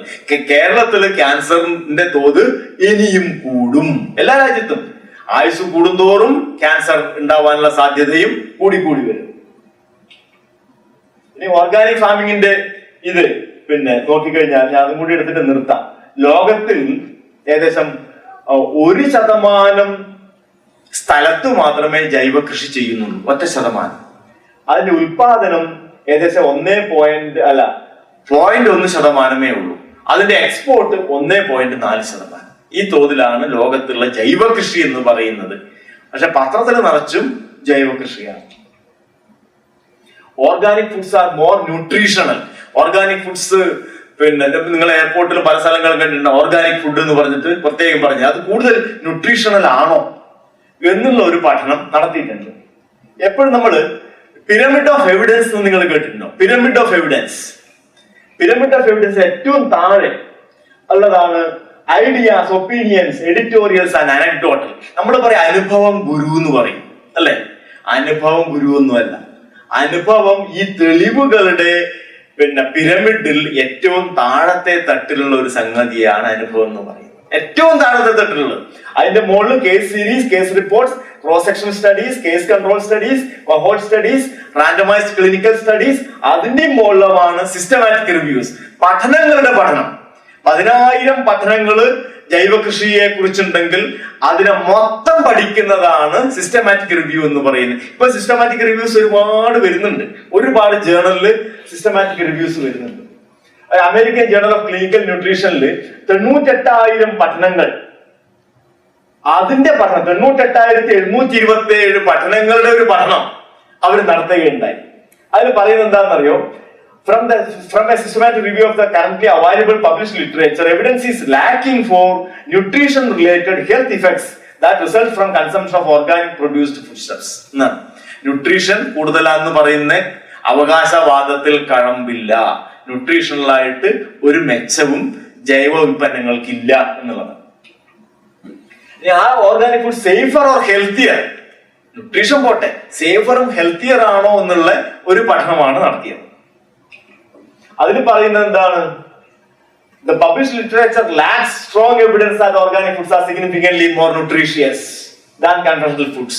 ന്യൂട്രീഷണലും അല്ല, സേഫറും അല്ല, ന്യൂട്രീഷണലും അല്ല. ചിലപ്പം ആന്റിബയോട്ടിക് റെസിസ്റ്റന്റ് ബാക്ടീരിയക്കുള്ള എക്സ്പോഷർ കുറയുമായിരിക്കും, പക്ഷെ അതൊന്നും അത്ര കാര്യമായിട്ടില്ല. ഇത് ക്യാൻസർ റിസർച്ച് UK വന്നൊരു പഠനമാണ്. ഇതിനെ പറയുന്നതേ പിന്നെ മില്യൺ വിമൺ സ്റ്റഡി എന്നാണ് ഈ പഠനം അറിയപ്പെടുന്നത്. Million women study. 6 ലക്ഷം സ്ത്രീകളെ, ലണ്ടനിലുള്ള 6 ലക്ഷം സ്ത്രീകളെ 10 കൊല്ലം ഫോളോ ചെയ്തു. 10 കൊല്ലം അവരെ പ്രോസ്പെക്റ്റീവ് സ്റ്റഡി ആയിരുന്നു. ഇന്ന് മുതൽ 10 കൊല്ലത്തേക്ക് മുമ്പോട്ടേക്ക് അവരെ ഫോളോ ചെയ്ത് അവര് 50,000 പേര് കംപ്ലീറ്റ് ഓർഗാനിക് മാത്രം കഴിക്കുന്നവരാണ്. ബാക്കി പിന്നെ 6 ലക്ഷത്തിൽ ബാക്കിയുള്ള 5 ലക്ഷത്തി 50,000 പേര് പലതരം ഫുഡ് കഴിക്കുന്നവരാണ്. എന്നിട്ട് അവരെ 10 കൊല്ലം നിരീക്ഷിച്ച് അതിൽ 50,000 പേർക്ക് ക്യാൻസർ വന്നു 10 കൊല്ലത്തിനുള്ളിൽ. അതിന്റെ അനാലിസിസ് നോക്കി കഴിഞ്ഞപ്പോഴാണ് പറയുന്നത്, no evidence that regularly eating a diet that was grown free from pesticides reduced a women's overall risk of cancer. ഒരു വ്യത്യാസവും ഇല്ല എന്നുള്ളതാണ് അവർ പറഞ്ഞത്. അപ്പോ ഈ കംപ്ലീറ്റ് ജൈവ ആഹാരം മാത്രം കഴിച്ചതിനെ കൊണ്ട് ക്യാൻസർ വരില്ല എന്നൊന്നും ആരും വിചാരിക്കേണ്ട. വരാനുള്ളത് വഴിയിൽ തങ്ങാതെ തന്നെ വരും. അപ്പോ സാധാരണ എന്താണ് നമ്മൾ വിചാരിക്കുന്നത്, ഈ ഇലക്കെ നിറയെ കീടനാശിനികളാണ്, അതുകൊണ്ട് പിന്നെ പച്ചക്കറി ഒഴിവാക്കാം. എന്റെ നീലേശ്വരത്തിന്റെ ഒരു സുഹൃത്തുണ്ട്, പുള്ളി പറഞ്ഞതാണ്, എന്താ മാഷേ ഇപ്പൊ പച്ചക്കറി ഞാൻ കംപ്ലീറ്റ് നിർത്തി, തക്കാളി ഒന്നും മേടിക്കലേ ഇല്ല, പിന്നെ മുന്തിരി ഒന്നും മേടിച്ച കുട്ടികൾക്ക് കൊടുക്കാറുമില്ല. ഇപ്പൊ മുട്ടയും ഇറച്ചിയും മാത്രമേ ഉള്ളൂ, മീനും. അന്നേരാണ് ക്യാൻസർ വരിക. പച്ചക്കറികളും പഴങ്ങളും നിങ്ങൾ ഭക്ഷണത്തിൽ നിന്ന് കുറച്ചുവോ ക്യാൻസർ വരാനുള്ള സാധ്യത വളരെ കൂടുതലായിട്ട് വരും. അത് പിന്നെ ബ്രൂസ് എമിസ് എന്ന് പറയുന്ന ഒരാളുടെ ഒരു പഠനമുണ്ട്, വളരെ വളരെ ഫേമസ് ആയിട്ടുള്ള ഒരു പഠനമാണ്. അപ്പൊ അതിൽ അദ്ദേഹം പിന്നെ 10,000 തരത്തിലുള്ള സസ്യജന്യ വസ്തുക്കൾ എലികൾക്ക് ഇഞ്ചക്ട് ചെയ്ത് കൊടുത്തു. കുറച്ച് ഹയർ കോൺസെൻട്രേഷനിലാകുമ്പോ എലികൾക്ക് എല്ലാം ട്യൂമറാണ്. 60% സസ്യവസ്തുക്കളും എലികൾക്ക് ട്യൂമർ ഉണ്ടാക്കുന്നു എന്നുള്ളതാണ് ആ പഠനം പറയുന്നത്. പക്ഷെ അതേസമയം പഴങ്ങളും പച്ചക്കറികളും ഉള്ള രാസവസ്തുക്കൾ ചെറിയ അളവിലാണെങ്കിൽ ട്യൂമറിനെ റെസിസ്റ്റ് ചെയ്യുന്നു, ട്യൂമർ ഇല്ലാതെ ആക്കുന്നു എന്നുള്ളതാണ് പഠനം. ഒരേ സാധനമാണ്, അളവ് കൂടുമ്പോൾ അത് ട്യൂമർ ഉണ്ടാക്കുന്നു, അളവ് കുറയുമ്പോൾ ട്യൂമറിനെ ട്യൂമർ ഇല്ലാതിരിക്കാൻ വേണ്ടിയിട്ട് സഹായിക്കുന്നു എന്നുള്ളതാണ് ബ്രൂസ് എമിസിന്റെ പഠനം. ഫ്രം വളരെ ഫേമസ് ആയിട്ടുള്ള പേപ്പറാണ്, ഫ്രം പാരാസെൽസസ് ടു പാരാസയൻസ് എന്ന് പറഞ്ഞിട്ടുള്ള ഒരു പേപ്പറാണ്. അപ്പൊ അതുകൊണ്ട് പഴങ്ങളും പച്ചക്കറികളും ധാരാളമായിട്ട് ഭക്ഷണത്തിൽ ഉൾപ്പെടുത്തുക എന്നുള്ളതാണ് പരിഹാരം. അന്നേരമാണ് ഈ പ്രശ്നം. എന്താണ് വാക്സിംഗ് ഓഫ് ആപ്പിൾസ്? എന്നോട് എന്റെ ഒരു സ്കൂൾ മാസ്റ്റർ സുഹൃത്ത് പറഞ്ഞാണ്, മാഷെ 2 മാസമായിട്ട് ഒരു ആപ്പിള് അവിടെ മേശപ്പുറത്ത് വെച്ചിട്ട് പോയതാണ്. ഞാൻ 2 മാസം കഴിഞ്ഞിട്ട് വരുമ്പോൾ ഒരു കുഴപ്പമില്ല, ആപ്പിൾ അങ്ങനെ നിൽക്കുന്നു. ഇതിൽ എന്തൊക്കെ സാധനം അടിച്ച് കയറ്റിയിട്ടുണ്ടാവുന്ന ആരറിഞ്ഞു? ഇതെല്ലാം മനുഷ്യനെ കൊല്ലുന്നതല്ലേ ഈ സാധനങ്ങൾ എന്നൊക്കെയാണ് പറയുന്നത്. അപ്പൊ സംഗതി എന്താണ്? വാക്സിൻ ചെയ്തതാണ്. നിങ്ങൾ ഇന്റർനെറ്റ് നോക്കിക്കഴിഞ്ഞാൽ എന്താ വരുക? Vaccine warning, waxed apple causes cancer എന്നുള്ളതാണ് ഇന്റർനെറ്റിൽ ഉടനെ നോക്കിക്കഴിഞ്ഞാൽ കാണുന്നത്. വാക്സിൻ ക്യാൻസർ ഉണ്ടാക്കുമോ? എഡിബിൾ വാക്സ് ആണ് പരട്ടുന്നത്. ഒന്നുകിൽ ഹണി ബീ വാക്സ് അല്ലെങ്കിൽ paraffin wax, which is edible ഗ്രേഡിൽ വരുന്ന വാക്സ് ആണ് ഇതാക്കുന്നത്. ആപ്പിളിന് കോട്ട് ചെയ്യുമ്പോൾ ആപ്പിളിന് ബാക്ടീരിയക്കോ മറ്റൊന്നും അതിന്റെ അകത്തേക്ക് കയറാൻ വേണ്ടിയിട്ട് പറ്റില്ല എന്ന് മാത്രമല്ല, ആ ആപ്പിളിന്റെ ബ്രീത്തിങ്, അതെല്ലാം ബ്രീത്ത് തന്നെയാണല്ലോ, ഇതിന്റെ ബ്രീത്തിങ് വളരെ കുറയും. അപ്പൊ ഒരു വർഷത്തേക്കൊക്കെ സുഖമായിട്ട് നിൽക്കും. അപ്പൊ കൃഷിക്കാരന് നല്ല വില കിട്ടും, മിഡിൽ മെന്നിന് നല്ല വില കിട്ടും, കൺസ്യൂമറിനും നല്ല ചെറിയ വിലക്ക് തന്നെ സാധനം കിട്ടും. കാരണം വേസ്റ്റ് ആയിട്ട് പോകുന്നില്ല. ഇപ്പോഴത്തെ തക്കാളിയും അങ്ങനെയാണ് അല്ലേ? പണ്ടൊക്കെ തക്കാളി കെട്ട് പോവായിരുന്നു. പിന്നെ ഇപ്പോഴത്തെ തക്കാളി അങ്ങനെ കെട്ടുപോവില്ല. കാരണം അതിന്റെ ഫ്ലഷ് വളരെ തിക്കാണ്. അത് മൂത്ത ഉടനെ പരിച്ചെടുത്തിട്ട് പഴുപ്പിക്കുന്നതാണ്. അപ്പൊ ഫ്ലഷ് നല്ല തിക്കായിട്ട് നിൽക്കും, പെട്ടെന്നൊന്നും അത് ചീഞ്ഞു പോവില്ല.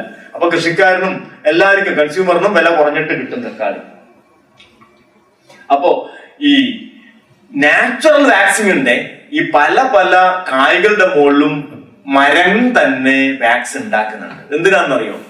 ഇത് പിന്നെ ഈ മരത്തിന്റെ ഉദ്ദേശം എന്താ? നമുക്ക് തിന്നാനൊന്നുമല്ല, വല്ല മാമൽസോ ആരെങ്കിലൊക്കെ കഴിച്ചിട്ട് അതിന്റെ വിസർജ്യത്തിലേക്കൂടെ ഈ വിത്ത് വളരാൻ വേണ്ടിയിട്ടാണ്. അപ്പൊ ബാക്ടീരിയ ഈ പഴങ്ങളെ ആക്രമിക്കരുത്, അതിനു വേണ്ടിയിട്ട് ഒരു വാക്സ് കോട്ടിങ് പ്രകൃതി തന്നെ ഉണ്ടാക്കി വെച്ചിട്ടുണ്ട്. പ്രകൃതി തന്നെ, അതാണ് ഈ കാണുന്നത്. ഈ നീല കളറുള്ള ഈ ഇത് മുന്തിരിയൊക്കെ കണ്ടു കഴിഞ്ഞാൽ നമ്മുടെ നാട്ടിലൊക്കെ കണ്ടില്ല, ഇങ്ങനെ വിഷത്തിൽ മുക്കിയിട്ടെടുത്തതാണ്. കൂടാണ്ട് വാട്സപ്പിൽ ഇങ്ങനെ ഇടക്കിടക്ക് പല പല വീഡിയോസും വരും, ഇങ്ങനെ മുന്തിരി കൊല ഇങ്ങനെ കീടനാശിനി മുക്കുന്നതൊക്കെ. ഞാൻ അതിനെക്കുറിച്ച് ചോദിച്ചു. അവിടെ മഹാരാഷ്ട്രയില് national research centre for grapes ഉണ്ട്. അവിടെ ഈ ഗ്രേപ്സിലുള്ള റെസിഡ്യൂവിന്റെ അംശം രാജ്യത്തുള്ള മൊത്തം മോണിറ്റർ ചെയ്യുന്നത് അവരാണ്. അതിന്റെ ഡേറ്റ മുഴുവൻ അവർക്ക്. അവിടെ ഒരു മലയാളി സയന്റിസ്റ്റ് ആണ് ഉണ്ടായിരുന്നത്, എന്റെ സുഹൃത്താണ്. പുള്ളിയോട് ചോദിച്ചാലും പറഞ്ഞു, മറ്റു പഴങ്ങളിലുള്ള മാതിരി ഏകദേശം 2% അടുത്ത് മുന്തിരിയിൽ മാത്രമേ അനുവദനീയമായിട്ടുള്ള അളവിനേക്കാളും കൂടുതൽ വിഷാംശം ഉള്ളൂ എന്നുള്ളതാണ് അദ്ദേഹം പറഞ്ഞത്. 2%. അപ്പൊ നമ്മള് മുന്തിരി വാങ്ങുക, നന്നായിട്ട് കഴുകിയിട്ട് കഴിക്കുക, കൂടുതലൊന്നും അതിൽ വരുന്നില്ല. ആ കാണുന്നതൊക്കെ മുന്തിരി ചെടി സ്വന്തം ഉണ്ടാക്കിയിട്ട് വാക്സിൻ ഉണ്ടാക്കിയിട്ട് ചെയ്യുന്നതാണ്. കാരണം ബാക്ടീരിയ ആക്രമണം ഇല്ലാതിരിക്കാൻ വേണ്ടിയിട്ട്. അപ്പൊ ഇങ്ങനെ നമ്മുടെ ഈ മേഖലയിൽ, കൃഷിയുടെ മേഖലയിൽ ഇനിയുണ്ടാവാം വിമർശനങ്ങളെ. ഞാൻ എന്റെ മനസ്സിൽ പെട്ടെന്ന് വന്ന വിമർശനങ്ങൾ ഉണ്ടാക്കിയ ഒരു ഇതാണ്. അപ്പൊ ഇങ്ങനെയുള്ള ഒരുപാട് ആധുനിക കൃഷിയെ ഒരുപാട് വിമർശിക്കുന്നുണ്ട് ഇതുമാതിരിയുള്ള പല കാരണങ്ങളും വെച്ചുകൊണ്ട്. അപ്പൊ അതിന്റെ വസ്തുതകൾ പരിശോധിച്ചു കഴിഞ്ഞാൽ പലതും കഴമ്പില്ലാത്ത വിമർശനമാണ്. കഴമ്പുള്ള വിമർശനങ്ങൾ ശാസ്ത്രം പരിശോധിക്കുന്നുണ്ട്.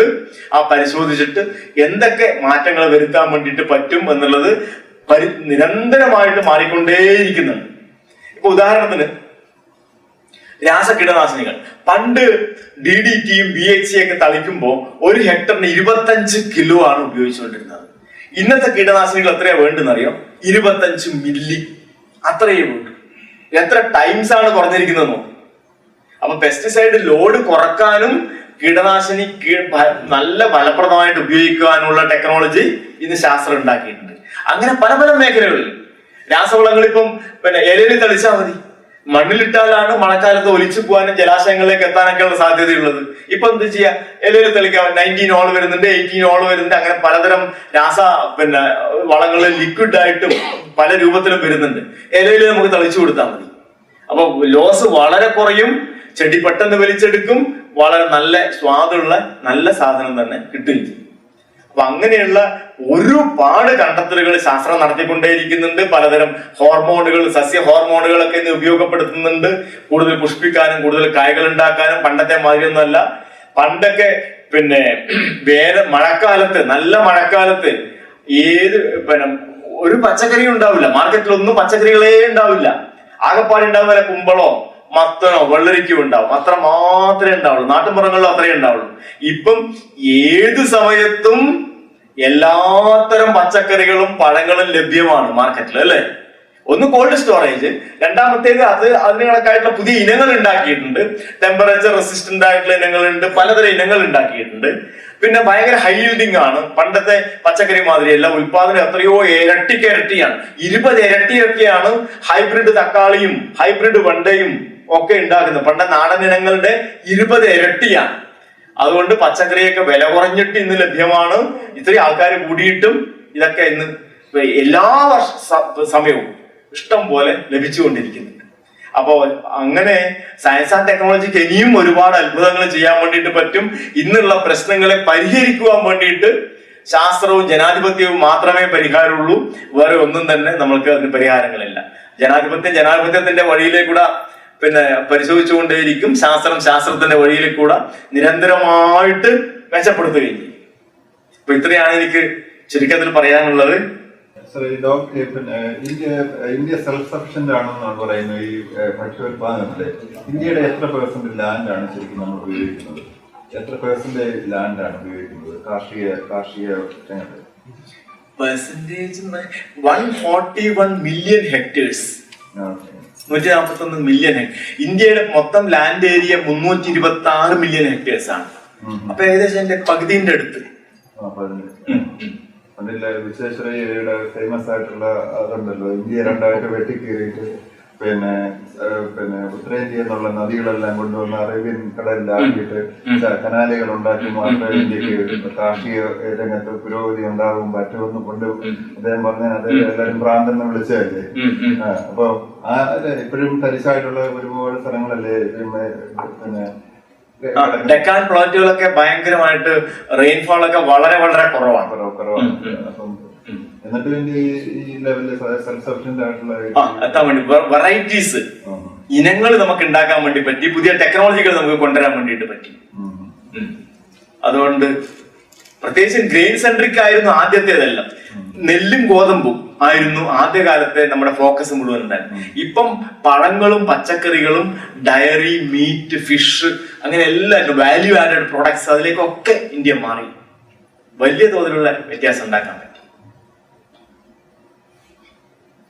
നമ്മള് പ്രായം കൂടുമ്പോ ക്യാൻസറിനുള്ള സാധ്യത കൂടുന്നു എന്ന് പറയുന്നത് കുട്ടികളിലും ക്യാൻസർ പണ്ടത്തേക്കായി ഒരുപാട് കൂടിയില്ലേ, അതിന്റെ കാരണം എന്തായിരിക്കും? കുട്ടികൾ പണ്ടത്തെക്കാളും ക്യാൻസർ കൂടിയതായിട്ട് ഡേറ്റ ഉണ്ടോ? എനിക്ക് തോന്നി ഇല്ല ഇല്ല ഇല്ല, അങ്ങനത്തെ ഡേറ്റ ഇല്ല. കുട്ടികളില് യൗവനത്തിലുള്ളവരിലൊക്കെ ആ ഒരു റേറ്റ് മാത്രമേ ഉള്ളൂ. പ്രായം കൂടുമ്പോഴാണ് കൃത്യമായിട്ട് ആ ട്രെൻഡ് കാണിക്കുന്നത്. കുട്ടികളിൽ ചില പ്രത്യേകതരം ക്യാൻസർ വരും, അത് സ്വാഭാവികമായിട്ട് എല്ലാ രാജ്യങ്ങളിലും ഉള്ളതാണ്. ആ തോതിൽ മാത്രമേ ഉള്ളൂ. പക്ഷെ പണ്ടത്തേതിനേക്കാൾ കൂടുതൽ കുട്ടികളിൽ ക്യാൻസർ നമ്മൾ പ്രത്യക്ഷത്തിൽ കാണുന്നുണ്ട്. ഇല്ല ഇല്ല, നമ്മൾ ഡാറ്റ സപ്പോർട്ട് ഇല്ല എന്റെ അഭിപ്രായത്തില്. അതില്ലായിരിക്കും. പണ്ടത്തേക്കാൾ കൂടുതൽ പിള്ളേർക്ക് ക്യാൻസർ വരുന്നത് തോന്നുന്നു. പക്ഷെ ആ തോന്നലുകൾ ശരിയാവണമെന്നില്ല, അതാണ് എന്റെ പ്രശ്നം. ഞാൻ സാധാരണ പറയുന്നതാണ്, നമ്മുടെ ഈ കാണുന്ന കാഴ്ചയൊന്നും കാഴ്ചയല്ല. ഈ കാഴ്ചക്ക് അപ്പുറത്തുള്ള യഥാർത്ഥ കാഴ്ച നമുക്ക് കാണിച്ചു തരുന്നത് ശാസ്ത്രമാണ്. ശാസ്ത്രം എപ്പോഴും കാണിച്ചു തരുന്നത് അതിന്റെ ഡേറ്റയുടെ അടിസ്ഥാനത്തിലാണ് നമുക്ക് ആ കാഴ്ച കാണിച്ചു തരുക. നമ്മൾ നൂറ്റാണ്ടുകളായിട്ട് വിചാരിച്ചുകൊണ്ടിരുന്നത് ഭൂമി പരന്നതാണ് എന്നുള്ളതാണ്. ഭൂമിയാണ് എല്ലാറ്റിന്റെയും മധ്യത്തില്, ബാക്കിയെല്ലാം ഭൂമിക്ക് ചുറ്റും കറങ്ങുന്നതാണ് എത്രയോ നൂറ്റാണ്ടുകളായിട്ട് വിചാരിച്ചുകൊണ്ടിരുന്നത്. കോപ്പർനിക്കസ് കണക്കുകൾ വെച്ച് 30 വർഷത്തെ പഠനം വെച്ചിട്ട് കോപ്പർനിക്കസ് അല്ല എന്ന് പറഞ്ഞു കഴിഞ്ഞപ്പോൾ ക്രമേണ ലോകത്തിന് മുഴുവൻ അത് സ്വീകരിക്കേണ്ടി വന്നു. അപ്പൊ നൂറ്റാണ്ടുകളായിട്ട് നമ്മൾ വിചാരിച്ചത് തെറ്റാണെന്ന് നമുക്ക് മനസ്സിലായി. അപ്പൊ ഇന്ന് കാണുന്ന ഈ കാഴ്ച, നമ്മൾ ഒരു ഗ്ലാസ് വെള്ളം കുടിക്കുന്നു, കണ്ടു കഴിഞ്ഞാൽ അസല് വെള്ളം, ഒരു കുഴപ്പമില്ല. പക്ഷെ ഇത് ശരിയാണോ എന്ന്, നല്ല വെള്ളമാണോ എന്ന് എനിക്ക് നോക്കണമെങ്കിൽ മൈക്രോസ്കോപ്പിൽ നോക്കിയിട്ട് എഷ്റൈക്കിയ കോളിന്റെ കൗണ്ട് എടുത്ത് കുടിച്ചു കഴിഞ്ഞാൽ വയറ്റുള്ള ഉറപ്പ് എന്ന് പറയുന്ന കാഴ്ച നിങ്ങൾക്ക് കാണിച്ചു തരുന്നത് ശാസ്ത്രമാണ്. അപ്പൊ ആ ശാസ്ത്രം നോക്കുന്നത് എപ്പോഴും എന്താണ്? ഒന്നുകിൽ ഡേറ്റ, അല്ലെങ്കിൽ എന്തെങ്കിലും ഒബ്സർവേഷൻ, അതിന്റെ അനാലിസിസ്, പഴയ പഠനങ്ങളുമായിട്ടുള്ള താരതമ്യം, ഇങ്ങനെ വെച്ചിട്ടേ നമുക്ക് പറയാൻ പറ്റും. അല്ലാതെ നമ്മുടെ ഒരു ഉള്ളിൽ നിന്നുള്ള ഇതൊക്കെ പലപ്പോഴും ശരിയാവണമെന്നില്ല. നമ്മുടെ notions which are untested, preconceived notions which may not be correct many times. നമ്മൾ ശരിയാന്ന് വിചാരിക്കുന്നതായിരിക്കും. പക്ഷെ നമ്മള് ബേസിക്കലി മനുഷ്യന്റെ ഒരു പ്രശ്നം എന്താ പറഞ്ഞാൽ, മനുഷ്യൻ ഭയങ്കര ബുദ്ധിമാനാണെന്ന് എല്ലാവരും വിചാരം നമ്മൾ we are all emotional beings. Emotional ആണ് നമ്മൾ. ഇമോഷൻ കഴിഞ്ഞിട്ടേ നമുക്ക് ബാക്കിയല്ലേ ഉള്ളൂ. First of all we are emotional. അപ്പൊ ആ ഇമോഷനെ മറികടന്നുകൊണ്ട് നമുക്ക് ചിന്തിക്കാൻ പറ്റണമെങ്കിൽ ഡാറ്റ വന്നാലേ പറ്റുള്ളൂ. ഡാറ്റ, നിരീക്ഷണം, പരീക്ഷണം, അതിന് വരുന്ന ഡാറ്റ, അതിന്റെ അനാലിസിസ്, പഴയ പഠനങ്ങളുമായിട്ട് നമ്മൾ ഒരു തീസിസ്, PhD തീസിസ് അങ്ങനെയല്ലേ, അതേ മോഡൽ അങ്ങനെ വന്നാലേ നമുക്ക് പറയാൻ പറ്റും. പിന്നെ ജപ്പാനില് ഒരുപാട് ആയുസ് കൂടുതലുള്ള ജനങ്ങളാണ് ചില ഏരിയയിൽ പറയുന്നത്. അവിടെ ഇങ്ങനെ ക്യാൻസറോ അങ്ങനെയൊക്കെ കുറവാണെന്നാണ് ഞാൻ ഒരു പുസ്തകത്തിൽ വായിച്ചത്. അത് ശരിയാണ്? ജപ്പാനില് എന്റെ ഓർമ്മ ശരിയാണെങ്കിൽ 175 കുറവാണ്. ബാക്കിയുള്ള രാജ്യങ്ങളായിട്ട് കമ്പയർ ചെയ്യുമ്പോൾ ജപ്പാനിൽ കുറവാണ്. അതിന്റെ കാരണങ്ങളെ കുറിച്ചൊന്നും എനിക്കറിയില്ല. മേ ബി ഈ കോക്കേഷ്യൻ ഫുഡോ അല്ലെങ്കിൽ ജപ്പാനിൽ വേറെ എന്തെങ്കിലും ഇതോ, പല കാരണങ്ങളും പറയുന്നുണ്ട്. അവരുടെ ലോങ് ലൈഫിനുള്ള ഇതായിട്ട് എല്ലാവരുമായിട്ടും അയൽവക്കക്കാരും ഒക്കെ ആയിട്ട് നല്ല റിലേഷനാണ്. വളരെ ശാന്ത പ്രകൃതിയാണ് അല്ലെ, താല്പര്യമുള്ള പല കാരണങ്ങളും പറയുന്നുണ്ട്. പക്ഷെ അതൊക്കെ പ്രത്യേക കേസ് ബൈ കേസ് എടുത്തിട്ട് പരിശോധിക്കണം. ഭയങ്കര ഡാറ്റ, ഇഷ്ടം പോലെ ഡാറ്റ അനാലിസിസും ഈ ഇതുണ്ടല്ലോ, ഞാൻ നേരത്തെ IARC പറഞ്ഞില്ലേ, IARCന്റെ സൈറ്റിൽ പോയി കഴിഞ്ഞാൽ ഇഷ്ടം പോലെ പിന്നെ ഇത് ലഭ്യമാണ്, അറിവുകൾ ലഭ്യമാണ്. നമ്മളത് പ്രോസസ് ചെയ്യാൻ തന്നെ പ്രശ്നമേ ഉള്ളൂ. ഒരുപാടുണ്ട്, ഓരോ രാജ്യത്തെയും കണക്കുകളുണ്ട്. ഇന്ത്യന്റെ കണക്കുണ്ട്, ഗ്ലോബൽ ക്യാൻസർ ലോഡും ഇന്ത്യൻ ക്യാൻസർ ലോഡും. ഇപ്പം ഇന്ത്യയിൽ പറയുന്നത് പിന്നെ പ്രോസ്റ്റേറ്റ് ക്യാൻസർ ആണുങ്ങളിൽ വളരെ കൂടുതലായിട്ട് വരുന്നു, ബ്രസ്റ്റ് ക്യാൻസർ സ്ത്രീകളിൽ വളരെ കൂടുതലായിട്ട് വരുന്നു. കാരണം ശരിക്കും ഇപ്പൊ മനസ്സിലാവുന്നില്ല. ഇപ്പോഴും കുറച്ച് നാൾ പഠനങ്ങളൊക്കെ കഴിയുമ്പോഴേ മാത്രമേ മനസ്സിലാവുള്ളൂ ആയിരിക്കും എന്താണ് കാരണങ്ങൾ വരുന്നത് എന്നുള്ളത്. പെട്ടെന്ന് പിടികിട്ടണമെന്നില്ല തോന്നില്ല. സാർ, ഈ ഹൈബ്രിഡ് മോർ പ്രൊഡക്ഷൻ ഓറിയന്റഡ് ഫാമിങ്ങില് അരിയാണെങ്കിലും ഗോതമ്പാണെങ്കിലും അതിന്റെ ന്യൂട്രീഷണൽ വാല്യൂ കുറയുന്നുണ്ടോ? പ്രൊഡക്ഷൻ കൂടുന്നുണ്ട്. ഒരു അഗ്രികൾച്ചർ പ്രൊഡ്യൂസിന്റെ വാല്യൂ കണക്കാക്കുന്നത് അതിന്റെ ന്യൂട്രീഷണൽ വാല്യൂ കണക്കാക്കിയിട്ടാണ് എന്നുള്ള അങ്ങനെ ഒരു ചർച്ച നടക്കുന്നുണ്ട്. കാണുന്നതെല്ലാം ഒരേപോലെ അരിയോ ഒരേപോലെ പല ഗ്രേഡ്, പല ന്യൂട്രീഷണൽ വാല്യൂ ഉണ്ട്, അതിനനുസരിച്ച് വില വ്യത്യാസങ്ങളുണ്ട്. അങ്ങനെ റാക്കുകളിൽ ചിലത് കാണാറുണ്ട്. ഉണ്ട്, അങ്ങനെയുള്ളത് ഉണ്ട്. ഇപ്പം പിന്നെ വോളിയം കൂടുന്നു, പക്ഷെ ന്യൂട്രീഷൻ വാല്യൂ കുറയുന്നു. അങ്ങനെയുള്ള കേസുകൾ ഉണ്ട്. പക്ഷെ പൊതുവെ നമ്മൾ നോക്കിക്കഴിഞ്ഞാല് പിന്നെ ഇപ്പോഴെല്ലാം ബ്രീഡിങ്, ഇന്ന് ആവശ്യത്തിന് വേണ്ടിയുള്ള ബ്രീഡിങ് എന്ന് പറഞ്ഞിട്ട് ഇപ്പം ക്യാരറ്റിനെ കുറിച്ച്, ക്യാരറ്റില് വൈറ്റമിൻ A കണ്ടന്റ് കൂട്ടാനും പിന്നെ ബാക്കിയുള്ള കളർ ഉണ്ടാക്കുന്ന സാധനങ്ങൾ ഉണ്ടല്ലോ, ഈ കളർ ഉണ്ടാക്കുന്ന സാധനങ്ങളൊക്കെ കഴിക്കണം എന്നാണ്. പിന്നെ അത് പിന്നെ കരോട്ടിനായാലും സാന്തോഫിൽ അങ്ങനെയുള്ള ഒരുപാട് കളർ ഉണ്ടാക്കുന്ന സാധനങ്ങൾ ഉണ്ടല്ലോ. അപ്പൊ അങ്ങനെയുള്ള ഇതെല്ലാം കൂടുന്നു. അതിനു വേണ്ടിയിട്ട് ബ്രീഡിങ് നടത്തിയിട്ട് മെച്ചപ്പെട്ട ഇനങ്ങൾ ഉണ്ടാക്കുന്നു എന്നാണ്. ഇപ്പം പച്ച ക്യാരറ്റ് അല്ല, പച്ച ക്യാബേജ് അല്ല, നമ്മുടെ വയലറ്റ് ക്യാബേജ് വരുന്നില്ലേ, അത് കൂടുതൽ നല്ലതാണ് രോഗപ്രതിരോധത്തിന്. അങ്ങനത്തെ ക്യാബേജ് കൂടുതൽ നല്ലതാണ്. അപ്പൊ അങ്ങനെയുള്ള സാധനങ്ങൾ ഇപ്പൊ ഉണ്ടാക്കി വരുന്നത്, ന്യൂട്രീഷൻ കൂടുതലുള്ളത്. ഇപ്പൊ ഇതിനിടെ IISR ഒരു കുരുമുളക് ഇനം ഇറക്കി. അതിന്റെ ഒരു പ്രത്യേകത എന്ന് പറഞ്ഞു കഴിഞ്ഞാൽ പൈപ്പറിൻ അംശം ഉണ്ടല്ലോ, പൈപ്പറിൻ കൂടുതലാണ് അവിടെ. ആ ഒരു ഇനത്തിൽ പൈപ്പറിന്റെ അംശം കൂടുതലായിട്ടാണ് കണ്ടിരിക്കുന്നത്. അപ്പൊ അങ്ങനെ ബ്രീഡ് ചെയ്ത് മെച്ചമുള്ള ഇനങ്ങളിലേക്ക് കൊണ്ടുവരികയാണ് ഇപ്പൊ ചെയ്യുന്നത്. ആദ്യകാലത്ത് വോളിയം കൂട്ടാനായിരുന്നു നീക്കമുണ്ടായത്. അതാണ് പിന്നെ സ്വാമിനാഥനെ കുടുക്കിൽ ചാടിച്ച് വലിയൊരു കോൺട്രവേഴ്സി ഉണ്ട്. എത്ര പേര് നിങ്ങൾക്ക് അറിവുണ്ട് എന്ന് എനിക്കറിയില്ല. സ്വാമിനാഥൻ പിന്നെ ഈ പുതിയ ഇനങ്ങളൊക്കെ ഉണ്ടാക്കിക്കൊണ്ടും പ്രചരിപ്പിച്ചുകൊണ്ടും ഉൽപാദനം കൂട്ടിക്കൊണ്ടിരിക്കുന്ന സമയത്താണ് ICMRന്റെ ചീഫായിട്ടുള്ള രാമലിംഗസ്വാമി പ്രൊഫസർ അദ്ദേഹം പറയുന്നത് ഈ സ്റ്റാർച്ച് ഇങ്ങനെ കുറെ കൂടിയതിനെ കൊണ്ടായില്ല, പ്രോട്ടീൻ ഉണ്ടാവണം കൂടുതൽ. സാറ് പറഞ്ഞ മാതിരി തന്നെ പ്രോട്ടീന്റെ അംശം കൂടുതലുള്ള സാധനമായിരിക്കണം വരേണ്ടത് എന്ന് പറഞ്ഞു. അന്നേരമാണ് സ്വാമിനാഥന്റെ ലാബിൽ നിന്ന് ഒരു ഗോതമ്പിനം വരുന്നത്. അതില് ലൈസീൻ എന്ന് പറയുന്ന അമിനോ ആസിഡിന്റെ അംശം സാധാരണ 0.1, 0.2 ഉണ്ടാവുള്ളൂ. ഇത് 10%. അദ്ദേഹം റിപ്പോർട്ട് ചെയ്തു 10% ആണ്, ഇത് ഭയങ്കര കുതിച്ചുചാട്ടമാണ് എന്നൊക്കെ പറഞ്ഞിട്ട് റിപ്പോർട്ട് ചെയ്തു. അത് കഴിഞ്ഞിട്ട് പിന്നെ പത്രമാധ്യമങ്ങളിലേക്ക് അത് വന്നു, വലിയൊരു കണ്ടുപിടുത്തമായിട്ട് വാഴ്ത്തി പറഞ്ഞു. അത് കഴിഞ്ഞപ്പോ അവിടുത്തെ കുറച്ച് young scientist, doctor Raman, doctor YP Gupta, ഇങ്ങനെ കുറച്ച് സയന്റിസ്റ്റ് അവരെന്ത് ചെയ്തു, ഈ ഗോതമ്പ് എടുത്ത് അനലൈസ് ചെയ്തുമ്പോ 0.2 മറ്റേ ഉള്ളൂ. ഈ 10 ഒക്കെ പറയുന്നത് തെറ്റാണ്.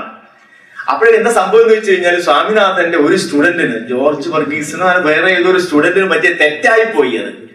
ആ തെറ്റ് ആയിട്ടുള്ള വാല്യൂ ആണ് സ്വാമിനാഥൻ ആ സ്റ്റുഡന്റിനെ പൂർണ്ണമായിട്ടും വിശ്വസിച്ച് ആശ്രയിച്ചിട്ട് അയാളെ പറഞ്ഞ് തെറ്റ് പറ്റൂല എന്ന് പറഞ്ഞിട്ട് അത് അങ്ങനെ പറഞ്ഞു. പക്ഷെ അത് തെറ്റായിരുന്നു.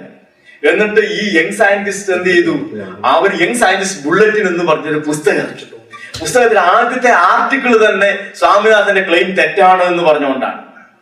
അത് ഞാൻ പഠിച്ച ഇന്ത്യൻ അഗ്രികൾച്ചർ റിസർച്ച് ഇൻസ്റ്റിറ്റ്യൂട്ടില് അത് ഇറക്കി എല്ലാം ഇതിൽ കൊണ്ടുപോയിട്ട് ഈ യുവശാസ്ത്രജ്ഞന്മാര് പിന്നെ അത് ഡിസ്ട്രിബ്യൂട്ട് ചെയ്തു. സ്വാമിനാഥൻ അറിഞ്ഞു, പിന്നാലെ ആള് വന്നു, എല്ലാ ഡിപ്പാർട്ട്മെന്റിൽ അത് കളക്ട് ചെയ്ത് കോൺഫിസ്കേറ്റ് ചെയ്ത് സ്റ്റോറിലേക്ക് ഇട്ടു.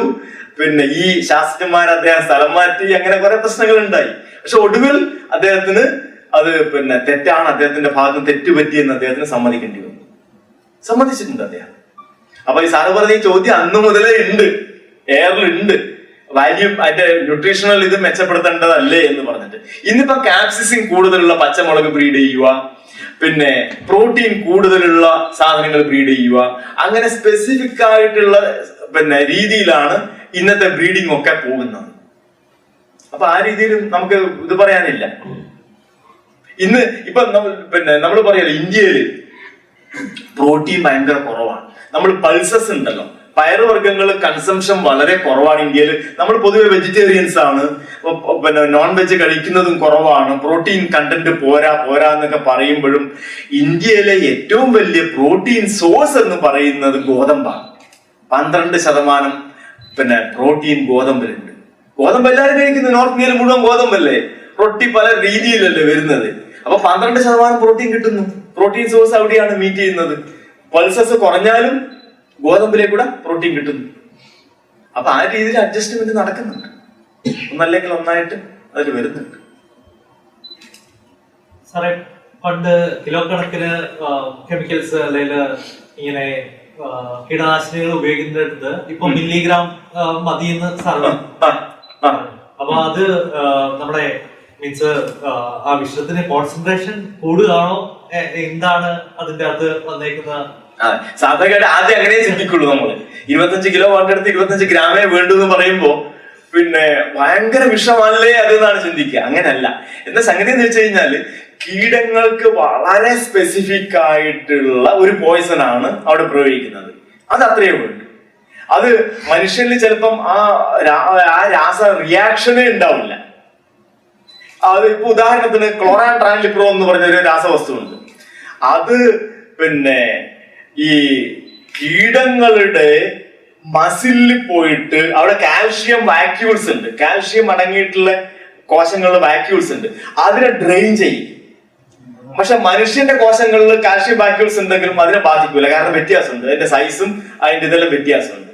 അതുകൊണ്ട് കീടങ്ങൾക്ക് വളരെ അതിന് തിന്നാൻ പറ്റില്ല, പിന്നെ അതിന്റെ മസിൽ പോയി പെട്ടെന്ന് ചത്തുപോകുന്നില്ല, അതിനൊന്നും കഴിക്കാൻ പറ്റില്ല, ചുരുങ്ങിയിട്ട് ആ പുഴുങ്ങി ചത്തുപോകും തിന്നാൻ പറ്റാതെ. അപ്പൊ ആ രീതിയിൽ എന്നാ പരിസ്ഥിതിയിൽ ബാക്കി തവളക്ക് പ്രശ്നമുണ്ടോ? ആ കീടനാശിനി തവളക്ക് ഒരു പ്രശ്നവുമില്ല. മണ്ണിനൊക്കെ പ്രശ്നമുണ്ടോ? ഇല്ല. കീടങ്ങൾക്ക് മാത്രം, അത് ശലഭ പുഴുക്കൾക്ക് മാത്രമേ ഇത് പ്രശ്നം ഉണ്ടാക്കുള്ളൂ, ഓരോന്നിനും പ്രശ്നം ഉണ്ടാക്കില്ല. ആ തോതിൽ സ്പെസിഫിക് ആണ്. അപ്പൊ നമ്മൾ എന്ത് ചെയ്യുന്ന വെച്ച് കഴിഞ്ഞാല് നെല്ലിന് പിന്നെ 30 ദിവസം പ്രായമാകുമ്പോ കണ്ടത്തില് ആ കീടനാശിനി വെതറി കഴിഞ്ഞാൽ തവളക്കോ മണ്ണിനക്കോ പ്രശ്നവുമില്ല. ഈ തണ്ടുതിരപ്പന്മാരും ബാക്കിയുള്ള പുഴുക്കളൊക്കെ എല്ലാം നശിച്ചു പോകും. ആ തോതിലാണ്.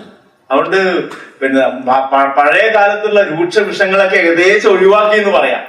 ഭയങ്കര രൂക്ഷമായിട്ടുള്ള വിഷങ്ങൾ, ആൽഡി കാർബ്, കാർബോഫ്യൂറാൻ, അങ്ങനെയുള്ള നിരവധി വിഷങ്ങൾ ഇന്നില്ല. ഇന്ന് പല രാജ്യങ്ങളും ഒഴിവാക്കി. പിന്നെ ഇന്ത്യ പലതും ബാൻ ചെയ്തിട്ടുണ്ട്. വിദേശ രാജ്യങ്ങളിൽ ബാൻ ചെയ്തിട്ടുള്ളത് ഇന്ത്യ ഉപയോഗിക്കുന്നുണ്ട്, ഇന്ത്യ ബാൻ ചെയ്തിട്ടുള്ളത് വിദേശ രാജ്യങ്ങൾ ഉപയോഗിക്കുന്നുണ്ട്. ഒരു ബാൻ എന്ന് പറഞ്ഞാല് അതൊരു രാജ്യത്തിന്റെ താല്പര്യമാണ്. ഇപ്പം ജപ്പാനിൽ കണ്ടിട്ടുണ്ടോ നിങ്ങള്? ഒരു തരം ഞണ്ടുകള് കടലിൽ നിന്ന് ബ്രീഡ് ചെയ്യാൻ വേണ്ടി കരക്ക് വരും. ചുവപ്പ് കളറിലുള്ള ഞണ്ടുകൾ, ആയിരക്കണക്കിന് ലക്ഷക്കണക്കിന് ഞണ്ടുകൾ വരുമ്പം ആ ഭാഗത്തേക്കുള്ള ഹൈവേയിലേക്കുള്ള സകല ട്രാഫിക്കും ജപ്പാൻ കട്ട് ചെയ്യും. ഞണ്ടാണ് ഫസ്റ്റ് ആള് ട്രാവൽ ചെയ്യുന്നത്, ആ വഴിക്ക് പോകണ്ട. അത് ആ രാജ്യത്തിന്റെ പ്രയോറിറ്റിയാണ്. അതുമാതിരി നമ്മളൊക്കെ ഒരു പ്രയോറിറ്റി ഉണ്ടാവും. നമ്മുടെ രാജ്യത്തിന് ഇത്രയും ആൾക്കാർ, കോടിക്കണക്കിന് ആൾക്കാർക്കുള്ള ഭക്ഷ്യ സുരക്ഷ ഇല്ലെങ്കിൽ രാജ്യത്തിന്റെ സർക്കാരും മറിഞ്ഞു പോകും. അപ്പൊ എന്ത് ചെയ്യണം? നമ്മൾ അതനുസരിച്ചിട്ട് ആ സുരക്ഷ ഉറപ്പാക്കുന്ന രീതിയിലുള്ള പോളിസി മാത്രമേ നമ്മൾ എടുക്കുള്ളൂ. അമേരിക്കയുടെ സുരക്ഷയുടെ താല്പര്യങ്ങൾ വേറെ ആയിരിക്കും. അതെ. എൻഡോസൾഫാൻ മൊത്തത്തിൽ ബാൻ ചെയ്തു. അതൊരു പെർസിസ്റ്റന്റ് ഓർഗാനിക് പോയ്സൺ ആണെന്ന് പറഞ്ഞിട്ട് ലോകം മൊത്തം ഇപ്പൊ ചൈന ഇതിനായിട്ട് ബാൻ ചെയ്തു. ചൈന അടുത്ത കാലം വരെ ഉപയോഗിച്ചിട്ടുണ്ടായിരുന്നു. ഇവിടെ മാത്രമേ ഈ കഥ പറയുന്നുള്ളൂ. വേറെ ലോകത്ത് ഒരിടത്ത് ഇങ്ങനെ ഒരു കഥയില്ല. ഇവിടെ മാത്രമേ ഒരു കഥയുള്ളൂ, അങ്ങനെ വേറെ എവിടെയില്ല. ഈ കീമോഫോബിയ പടർത്തുന്ന സിനിമകൾ ഭയങ്കര ഒരു പങ്ക് വഹിക്കുന്നുണ്ടല്ലോ. അപ്പൊ ദൃശ്യം എന്നുള്ള സിനിമയ്ക്ക് മോഹൻലാൽ എന്ന് പറയുന്ന ഇതുണ്ട്. ഇപ്പൊ മണ്ണരകളെ ഒന്നും കാണാറില്ല, കാരണം എല്ലാം രാസവളങ്ങളല്ല ഇരുന്നത്. മലയാളിയുടെ ഒരു പൊതുചിന്തയാണ്. അപ്പൊ അതിനെ കുറിച്ച് എന്താ? സാധാരണ വരുന്ന ഒരു ചോദ്യമാണ്, രാസവളങ്ങളിട്ടു, മണ്ണു തകർന്നു, മണ്ണിരകൾ മുച്ചൂട് നശിച്ചു എന്നാണ് പറയുക. അതിന്റെ വസ്തുത എന്താണെന്ന് ചോദിച്ചു കഴിഞ്ഞാല് നമ്മുടെ ഒരു ധാരണ എന്താണെന്നറിയാം, മണ്ണിര പിന്നെ മണ്ണിന്റെ ഫലപുഷ്ടി കൂട്ടുന്നു എന്നാണ് നമ്മൾ വിചാരിക്കുന്നത്. മണ്ണിന്റെ ഫലപുഷ്ടി കൂട്ടുന്നൊന്നുമില്ല. ഫലപുഷ്ടി ഉള്ള മണ്ണിൽ മണ്ണിര കൂടുതലായിരിക്കും. ജൈവാംശം ധാരാളമുള്ള മണ്ണിൽ മണ്ണിരന്റെ അളവ് എണ്ണം കൂടുതലായിട്ടുണ്ടാവും. അല്ലാണ്ട് മണ്ണിര നൈട്രജൻ ഫിക്സ് ചെയ്യുവോ? ഇല്ല. മണ്ണിരക്ക് വേറെ എന്തെങ്കിലും കഴിവുണ്ടോ? ഇല്ല. മണ്ണിലുള്ളത് തിന്നുക, മണ്ണിലുള്ളത് വിസർജിക്കുക. ടോട്ടൽ പിന്നെ മൂലകങ്ങളുടെ അളവ് കൂട്ടാൻ മണ്ണിരക്ക് പറ്റുമൊന്നുമില്ല. മണ്ണിരക്ക് ചെയ്യാൻ പറ്റുന്ന 2 കാര്യങ്ങളാണ്. ഒന്ന്, 3 തരത്തിലുള്ള മണ്ണിരയുണ്ട്. ജൈവാംശം മാത്രം നിന്നുന്നത്, ജൈവാംശത്തിന്റെ അടിയിലുള്ള ആ ഡീഗ്രേഡ് ചെയ്യുന്ന ജൈവാംശം തിന്നുന്നത്, പിന്നെ വെറും മണ്ണ് തിന്നുന്നത്. 5 അടി വരെ ആഴത്ത് പോയിട്ട് മണ്ണ് തിന്നിട്ട് ട്യൂബാക്കിയിട്ട് പിന്നെ അതിന്റെ കുക്കിരിക്കട്ട മണ്ണിന്റെ മുകളിൽ ഇങ്ങനെ കാണാം. അങ്ങനെയുള്ള മണ്ണിരയുണ്ട്. അങ്ങനെയുള്ള ഒരു മിക്സിംഗ് ആണ് മണ്ണിര ചെയ്യുന്നത്. ജൈവാംശത്തെ ചെറുതായിട്ട് വിഘടിപ്പിക്കുന്നു. പിന്നെ മണ്ണിരന്റെ വയറ്റിലുള്ള ജ്യൂസസ് ഒക്കെ ഇതിനെ സൂക്ഷ്മജീവികൾക്ക് ആഹാരമാണ്. ആ രീതിയിലൊക്കെയാണ് മെച്ചം. മറ്റല്ലാണ്ട് മണ്ണിന്റെ ഫലപുഷ്ടി കൂട്ടുന്നില്ല. ഒന്നാമത്തെ കാര്യം. രണ്ടാമത്തെ കാര്യം, പിന്നെ നമ്മൾ മണ്ണിൽ രാസവളം ഇട്ട് കഴിഞ്ഞാൽ മണ്ണിരന്റെ എണ്ണം കൂടും. ആ ഇടുന്ന സ്ഥലത്ത് അതിന്റെ ദേഹത്ത് കൊണ്ടാൽ മണ്ണിര ചത്തുപോകാം. പൊട്ടാഷ് കൊണ്ടാൽ മണ്ണിര ചത്തു. പൊട്ടാഷ് പറഞ്ഞാൽ പൊട്ടാസ് ഇതല്ലേ, പൊട്ടാസ്യം ക്ലോറൈഡ് ആണല്ലോ. അത് ദേഹത്ത് കൂടാൻ മണ്ണിര ചത്തുപോകും. പക്ഷെ പൊട്ടാസ്യം ക്ലോറൈഡിലെ പൊട്ടാസ്യം മണ്ണിരക്ക് അത്യാവശ്യമാണ്. അതിന്റെ ഹൃദയം മര്യാദയിൽ പ്രവർത്തിക്കണമെങ്കിൽ പൊട്ടാസ്യം വേണം. നമ്മുടെ ഹൃദയം പ്രവർത്തിക്കണമെങ്കിൽ പൊട്ടാസ്യം വേണം. സോഡിയം പൊട്ടാസ്യം ഒക്കെ വേണ്ടേ? അതുമാതിരി മണ്ണിരക്കും അങ്ങനെ. നമ്മൾ കുമ്മായി ഇട്ട് കഴിഞ്ഞാൽ ഈ മണ്ണിരയുടെ ദേഹത്തുള്ള ഒരു സ്ലൈമിനെസ് ഇല്ലേ, പശ, അതുകൊണ്ടാണല്ലോ അത് ശ്വസിക്കുന്നത്, സ്കിന്നിലേക്കൂടെ ശ്വസിക്കുന്നത്. ആ പശപ്പ് എന്ന് പറഞ്ഞാൽ ഒരു മ്യൂക്കോ പോളിസാക്കറൈഡ് ആണ്. അതിന് കാൽഷ്യം വേണം. അപ്പൊ മണ്ണിൽ നമ്മൾ കുമ്മായിട്ടാൽ അന്നേരം മണ്ണിര ചാവുമായിരിക്കും. പക്ഷെ പിന്നീട് ദീർഘകാലത്തേക്ക് മണ്ണിരയുടെ എണ്ണം കൂടുകയാണ് ചെയ്യുക. കാരണം പൊട്ടാഷ് കിട്ടി, അതിന് ഇത് കാൽഷ്യം കിട്ടി. അപ്പൊ തൽക്കാലം ഇട്ട് കഴിഞ്ഞാൽ നമ്മളിപ്പോ പിന്നെ ഇതൊന്നും ഇല്ലാണ്ട് നമുക്ക് ജീവിക്കാൻ പറ്റുമോ? നമ്മൾ രാവിലെ നമ്മുടെ ബ്രഷ് ചെയ്യുമ്പോ വായിലുള്ള ആയിരക്കണക്കിന് ബാക്ടീരിയനെ നമ്മൾ കൊന്നിട്ടല്ലേ നമ്മൾ ജീവിക്കുന്നത്. അപ്പൊ ഈ കൊല്ലല് വേണ്ടി വരും. പക്ഷെ മൊത്തത്തിൽ അത് ബെനിഫിഷ്യൽ ആയിട്ട് വരും. ദീർഘകാലത്തേക്ക് മണ്ണ് മെച്ചപ്പെടുകയും മണ്ണിലത്തെ ഇതിന്റെ അംശം എല്ലാം കൂടുകയും ചെയ്യും. ജൈവാംശമാണ് ബേസിക് ഇഷ്യൂ. ജൈവാംശം കൂടിക്കഴിഞ്ഞാൽ മണ്ണിര കൂടുതലായിരിക്കും. മണ്ണ് ഇളക്കരുത്, മണ്ണ് കളച്ച് മറിച്ചുകൊണ്ടിരിക്കരുത്, എന്നാലും മണ്ണിര കൂടും. എന്റെ തോട്ടത്തിൽ കുറച്ച് കൃഷിക്കാരൊന്ന് നോക്കിയിട്ട് പറഞ്ഞു, ധാരാളം മണ്ണിര ഉണ്ടല്ലോ. ഞാൻ കൃഷിക്കാരനും കൂടിയാണ്, ഞായറാഴ്ച കൃഷിക്കാരനാണ്. അപ്പൊ ധാരാളം മണ്ണിര ഉണ്ടല്ലോ എന്ന് പറഞ്ഞു. ഞാൻ പറയും, ഞാൻ തോട്ടം കിളക്കാറേ ഇല്ല. വർഷങ്ങളായി തോട്ടം കിളച്ചിട്ട്. തെങ്ങിന് തടം എടുക്കാറില്ല, പിന്നെ തടം മൂടാറും തടം തുറക്കാറും ഒന്നുമില്ല. സ്ഥിരം തടം. അതിലെല്ലാ സാധനങ്ങളും, പിന്നെ ചകരിയും ഓലയും മടലും വാഴത്തടിയും ഒക്കെ കൊണ്ടുവന്ന് നിറക്കും. അത് അവിടെ അങ്ങനെ വിഘടിച്ചു പോയി. രാസവളമൊക്കെ അതിന്റെ മുകളിലുണ്ട്. തെങ്ങ് കിളച്ചാൽ മാത്രമേ 6 മാസം കിളച്ചാൽ മാത്രമേ വെറുതെ. അതെ, അതെല്ലാം വെറുതെയാണ്. നമുക്ക് ഒരുപാട് ആചാരങ്ങളുണ്ട്, അതൊന്നും ലംഘിക്കാൻ നമുക്കാവില്ല. പക്ഷെ ആചാരം ലംഘിച്ചാലേ നമുക്ക് മുന്നോട്ട് പോകാനാവുള്ളൂ. ഞാൻ എല്ലാ കൃഷിക്കാരോടും പറയുന്നതാണ്, തെങ്ങിന് കിളക്കേണ്ട ഒരാവശ്യമില്ല. വെറുതെ പൈസ കളയാന്നേ. നമ്മുടെ മണ്ണില് എന്താ വെച്ചാൽ ഹൈലി പോറസ് സോയിൽ അല്ലേ. നമ്മൾ ഒരു ദിവസം മുഴുവൻ മഴ പെയ്തിട്ട് അടുത്ത ദിവസം നോക്കിക്കഴിഞ്ഞാൽ വെള്ളമൊന്നും ഉണ്ടാവില്ലല്ലോ. ഒരു വെള്ളവും കെട്ടിക്കിടക്കുന്നുണ്ടാവില്ല. അത്രയും ദ്വാരമുള്ള മണ്ണാണ്, ഹൈലി പോറസ് സോയിലാണ്. അതിന് രാസവളം ഇട്ടാ പോയിക്കോളൂ. ഈ ജൈവാംശത്തിലേക്കൂടെ എല്ലാം കംപ്ലീറ്റ് മണ്ണിലേക്ക് എത്തിക്കോളൂ. ഒരു പ്രശ്നമില്ല. കഴിഞ്ഞ ദിവസം ഒരു ഫേസ്ബുക്കിനകത്ത് എഴുതിയേക്കുന്നതാണ്, ഇസ്രായേലിലെങ്ങാണ്ട് ഒരു ശാസ്ത്രജ്ഞൻ പറഞ്ഞത്, ഇനിയിപ്പം മണ്ണിനകത്തൊന്നും ചെയ്യേണ്ട, ഓരോ സ്ഥലത്തേക്കുള്ള മണ്ണ് കൊണ്ടുവന്ന് വെച്ചിട്ട് ഇസ്രായേൽ മുഴുവൻ അങ്ങനെ മാറ്റിമറിക്കാൻ അവർ ഉദ്ദേശിക്കുന്നത്, മോഡേൺ ടെക്നോളജി വെച്ചിട്ട്. അതായത് പിന്നെ ക്ലൈമറ്റിക് കണ്ടീഷൻ അനുസരിച്ച് ക്രിക്കറ്റ് പിച്ച് ഉണ്ടാക്കുന്ന പോലെ വേറൊരിടത്തെ മണ്ണ് കൊണ്ടുവന്ന് വേറൊരിടത്ത് വെച്ചിട്ട് അങ്ങനെ മാറ്റാനാണ്. ഭൂമി തന്നെ മൊത്തം മാറ്റിയെടുക്കാനാണ് കൃഷിക്ക് വേണ്ടി. അത് ഇസ്രായേലിന് ചെയ്യാൻ പറ്റും. ഈ മഴ പെയ്യുന്നതിന് മുന്നേ രാസവളം ഇട്ടാല് ഒരുപാട് മഴ പെയ്യുമ്പോൾ ആ വളം മുഴുവൻ ഭൂമിക്ക് അടിയിലേക്ക് പോയി ഈ സസ്യങ്ങൾക്ക് ഉപകാരമില്ലാതെ വരും എന്ന് പറയുന്നത് ശരിയാണ്. നല്ല മഴക്കാലത്ത് രാസവളം ഇടാൻ പാടില്ല. പക്ഷെ അത് നമുക്ക് മാറ്റാൻ പറ്റും. എങ്ങനെയാണെന്നറിയോ? നമ്മൾ മണ്ണിൽ ധാരാളം ജൈവാംശം ഉണ്ടെങ്കിൽ, ഇപ്പൊ തെങ്ങിൻ ചുവട്ടിൽ ധാരാളം ഓലയും മടലും സാധനങ്ങളൊക്കെ ദ്രവിച്ചുകൊണ്ടിരിക്കുന്നെങ്കിൽ ഈ ഡീഗ്രേഡ് ചെയ്യുന്ന ഓർഗാനിക് മാറ്ററിന് നെഗറ്റീവ് ചാർജാണ്. നമ്മൾ ഇടുന്ന രാസവളങ്ങൾക്കെല്ലാം ഒരു വകയെല്ലാം പോസിറ്റീവ് ചാർജാണ്. ഇപ്പൊ കാൽഷ്യം കുമ്മായി ഇട്ടു, കാൽഷ്യം ഹൈഡ്രോക്സൈഡ് ആണ്, Ca++. പൊട്ടാസ്യം KCl ആണ്, K+ ആണ്, അത് Cl- അല്ലേ. അപ്പൊ അത് ഹോൾഡ് ചെയ്യും. ഈ നെഗറ്റീവ് ചാർജിൽ ഇവൻ പോയി ഹോൾഡ് ചെയ്തിട്ട് നിന്നിട്ട് മെല്ലെ റിലീസ് ചെയ്യും. അപ്പൊ ജൈവാംശം നന്നായിട്ടുണ്ടെങ്കിൽ കുഴപ്പമില്ല. പക്ഷെ എന്നാലും നല്ല മഴക്കാലത്ത് രാസവളം ഇടുന്നത്, മഴക്കാലത്തിന് മുമ്പും പിമ്പും. നമ്മളെപ്പോഴും നിർദ്ദേശിക്കുന്നത് അങ്ങനെയാണ്. ഏപ്രിൽ മെയ് നല്ല നല്ലൊരു വേനൽ മഴ കിട്ടി, മണ്ണ് കുളിർത്ത അപ്പ രാസവളം ഇടണം. പിന്നെ സെപ്റ്റംബറിൽ വലിയ മഴ കഴിഞ്ഞു. സാറേ, ഈ പറമ്പിലെ പുല്ലുകളെ നശിപ്പിക്കുക അല്ലെങ്കിൽ ഒരു കൃഷി ചെയ്യുന്നതിന് മുമ്പ് ചുറ്റുപാടുമുള്ള എല്ലാ കാടും എല്ലാം വെട്ടി ക്ലീൻ ആക്കി ഒരു എന്താ പറയുക മണ്ണ് മാത്രമാക്കിയിട്ട് പിന്നെ കൃഷി ചെയ്യുന്നതാണ്. അത് പുല്ലുകൾക്ക് നടുവിൽ ഒരു തെങ്ങ് വയ്ക്കുകയാണെങ്കിൽ അതിന്റെ രണ്ടിനും വ്യത്യാസമുണ്ട്. ഇപ്പം നമ്മള് ഈ ഫീൽഡ് ക്രോപ്സ്, നെല്ല്, പയറ് അതുമാതിരിയുള്ളതൊക്കെ ചെയ്തും അത് കളകളുമായിട്ട് മത്സരമുള്ള വിളകൾ ആണെങ്കിൽ അതെല്ലാം നശിപ്പിച്ച് തന്നെ ചെയ്യേണ്ടി വരും. പക്ഷെ മത്സരമില്ലാത്ത വിളകൾ, ദീർഘകാല വിള, നെല്ല്, മാവ്, കുരുമുളക് അങ്ങനെയുള്ളതെല്ലാണെങ്കിൽ പുല്ല് അവിടെ നിന്നതിനെ കൊണ്ട് ഒരു കുഴപ്പമില്ല. ഇപ്പൊ തെങ്ങിൻ തടത്തില് പുല്ല് കളയേണ്ട ഒരു കാര്യമില്ല. പുല്ലിന്റെ വേര് വളരെ മുകളിലാണ്, തെങ്ങിന്റെ വേര് വളരെ താഴെയാണ്. അവ തമ്മിൽ ഒരു കോമ്പറ്റീഷനും ഇല്ല. അതുകൊണ്ട് തടം പുല്ല് പിടച്ച് കിടന്നാലൊന്നും ഒരു കുഴപ്പമില്ല, ഒരു മത്സരവും വരുന്നില്ല. പക്ഷെ നമ്മൾക്കൊരു വൃത്തിബോധമുണ്ട്. നമ്മൾ വീട്ടിനകത്തുള്ള വൃത്തിബോധം നമ്മൾ വീടിന്റെ പുറത്തേക്ക് നമ്മൾ എടുക്കും. അപ്പൊ നമുക്ക് പറമ്പെല്ലാം നല്ല വൃത്തി വേണം. ആ ഒരു പ്രശ്നം ഇതാണ്. അത് കർഷകർക്ക് ഭയങ്കര ഫിനാൻഷ്യൽ ബർഡനുമാണ്, ഭയങ്കര ബർഡനാണ്. അതെ അതെ. പിന്നെ ചെറിയ നമ്മള് കളകൾ എന്ന് പറയുന്ന സാധനമില്ലേ, ചെറിയ ചെറിയ പുഷ്പങ്ങൾ ഉണ്ടാവുന്ന, അത് വളരെ പ്രധാനപ്പെട്ടതാണ്. ഈ ഇതില്ലേ പരാഗകാരികളായിട്ടുള്ള തേനീച്ചകൾക്കൊക്കെ അത് വളരെ പ്രധാനപ്പെട്ടതാണ്. അവിടെ ഒരിക്കലും കളയാൻ പാടില്ല എന്നാണ് പുതിയ പഠനങ്ങളൊക്കെ തന്നെ പറയുന്നത്. ഇങ്ങനെ പിന്നെ നിങ്ങളോട് സംവദിക്കാനുള്ള ഒരു അവസരം തന്നതിന് നിങ്ങളോട് നന്ദി രേഖപ്പെടുത്തുന്നു. വളരെ വളരെ ക്ഷമയോടുകൂടെ കേട്ട് നിന്നതിന് എല്ലാവർക്കും നന്ദി പറയുന്നു. ഈ എസൻസ് അയർലൻഡിന് എന്നെ നന്ദി രേഖപ്പെടുത്തിക്കൊണ്ട് അവസാനിപ്പിക്കും.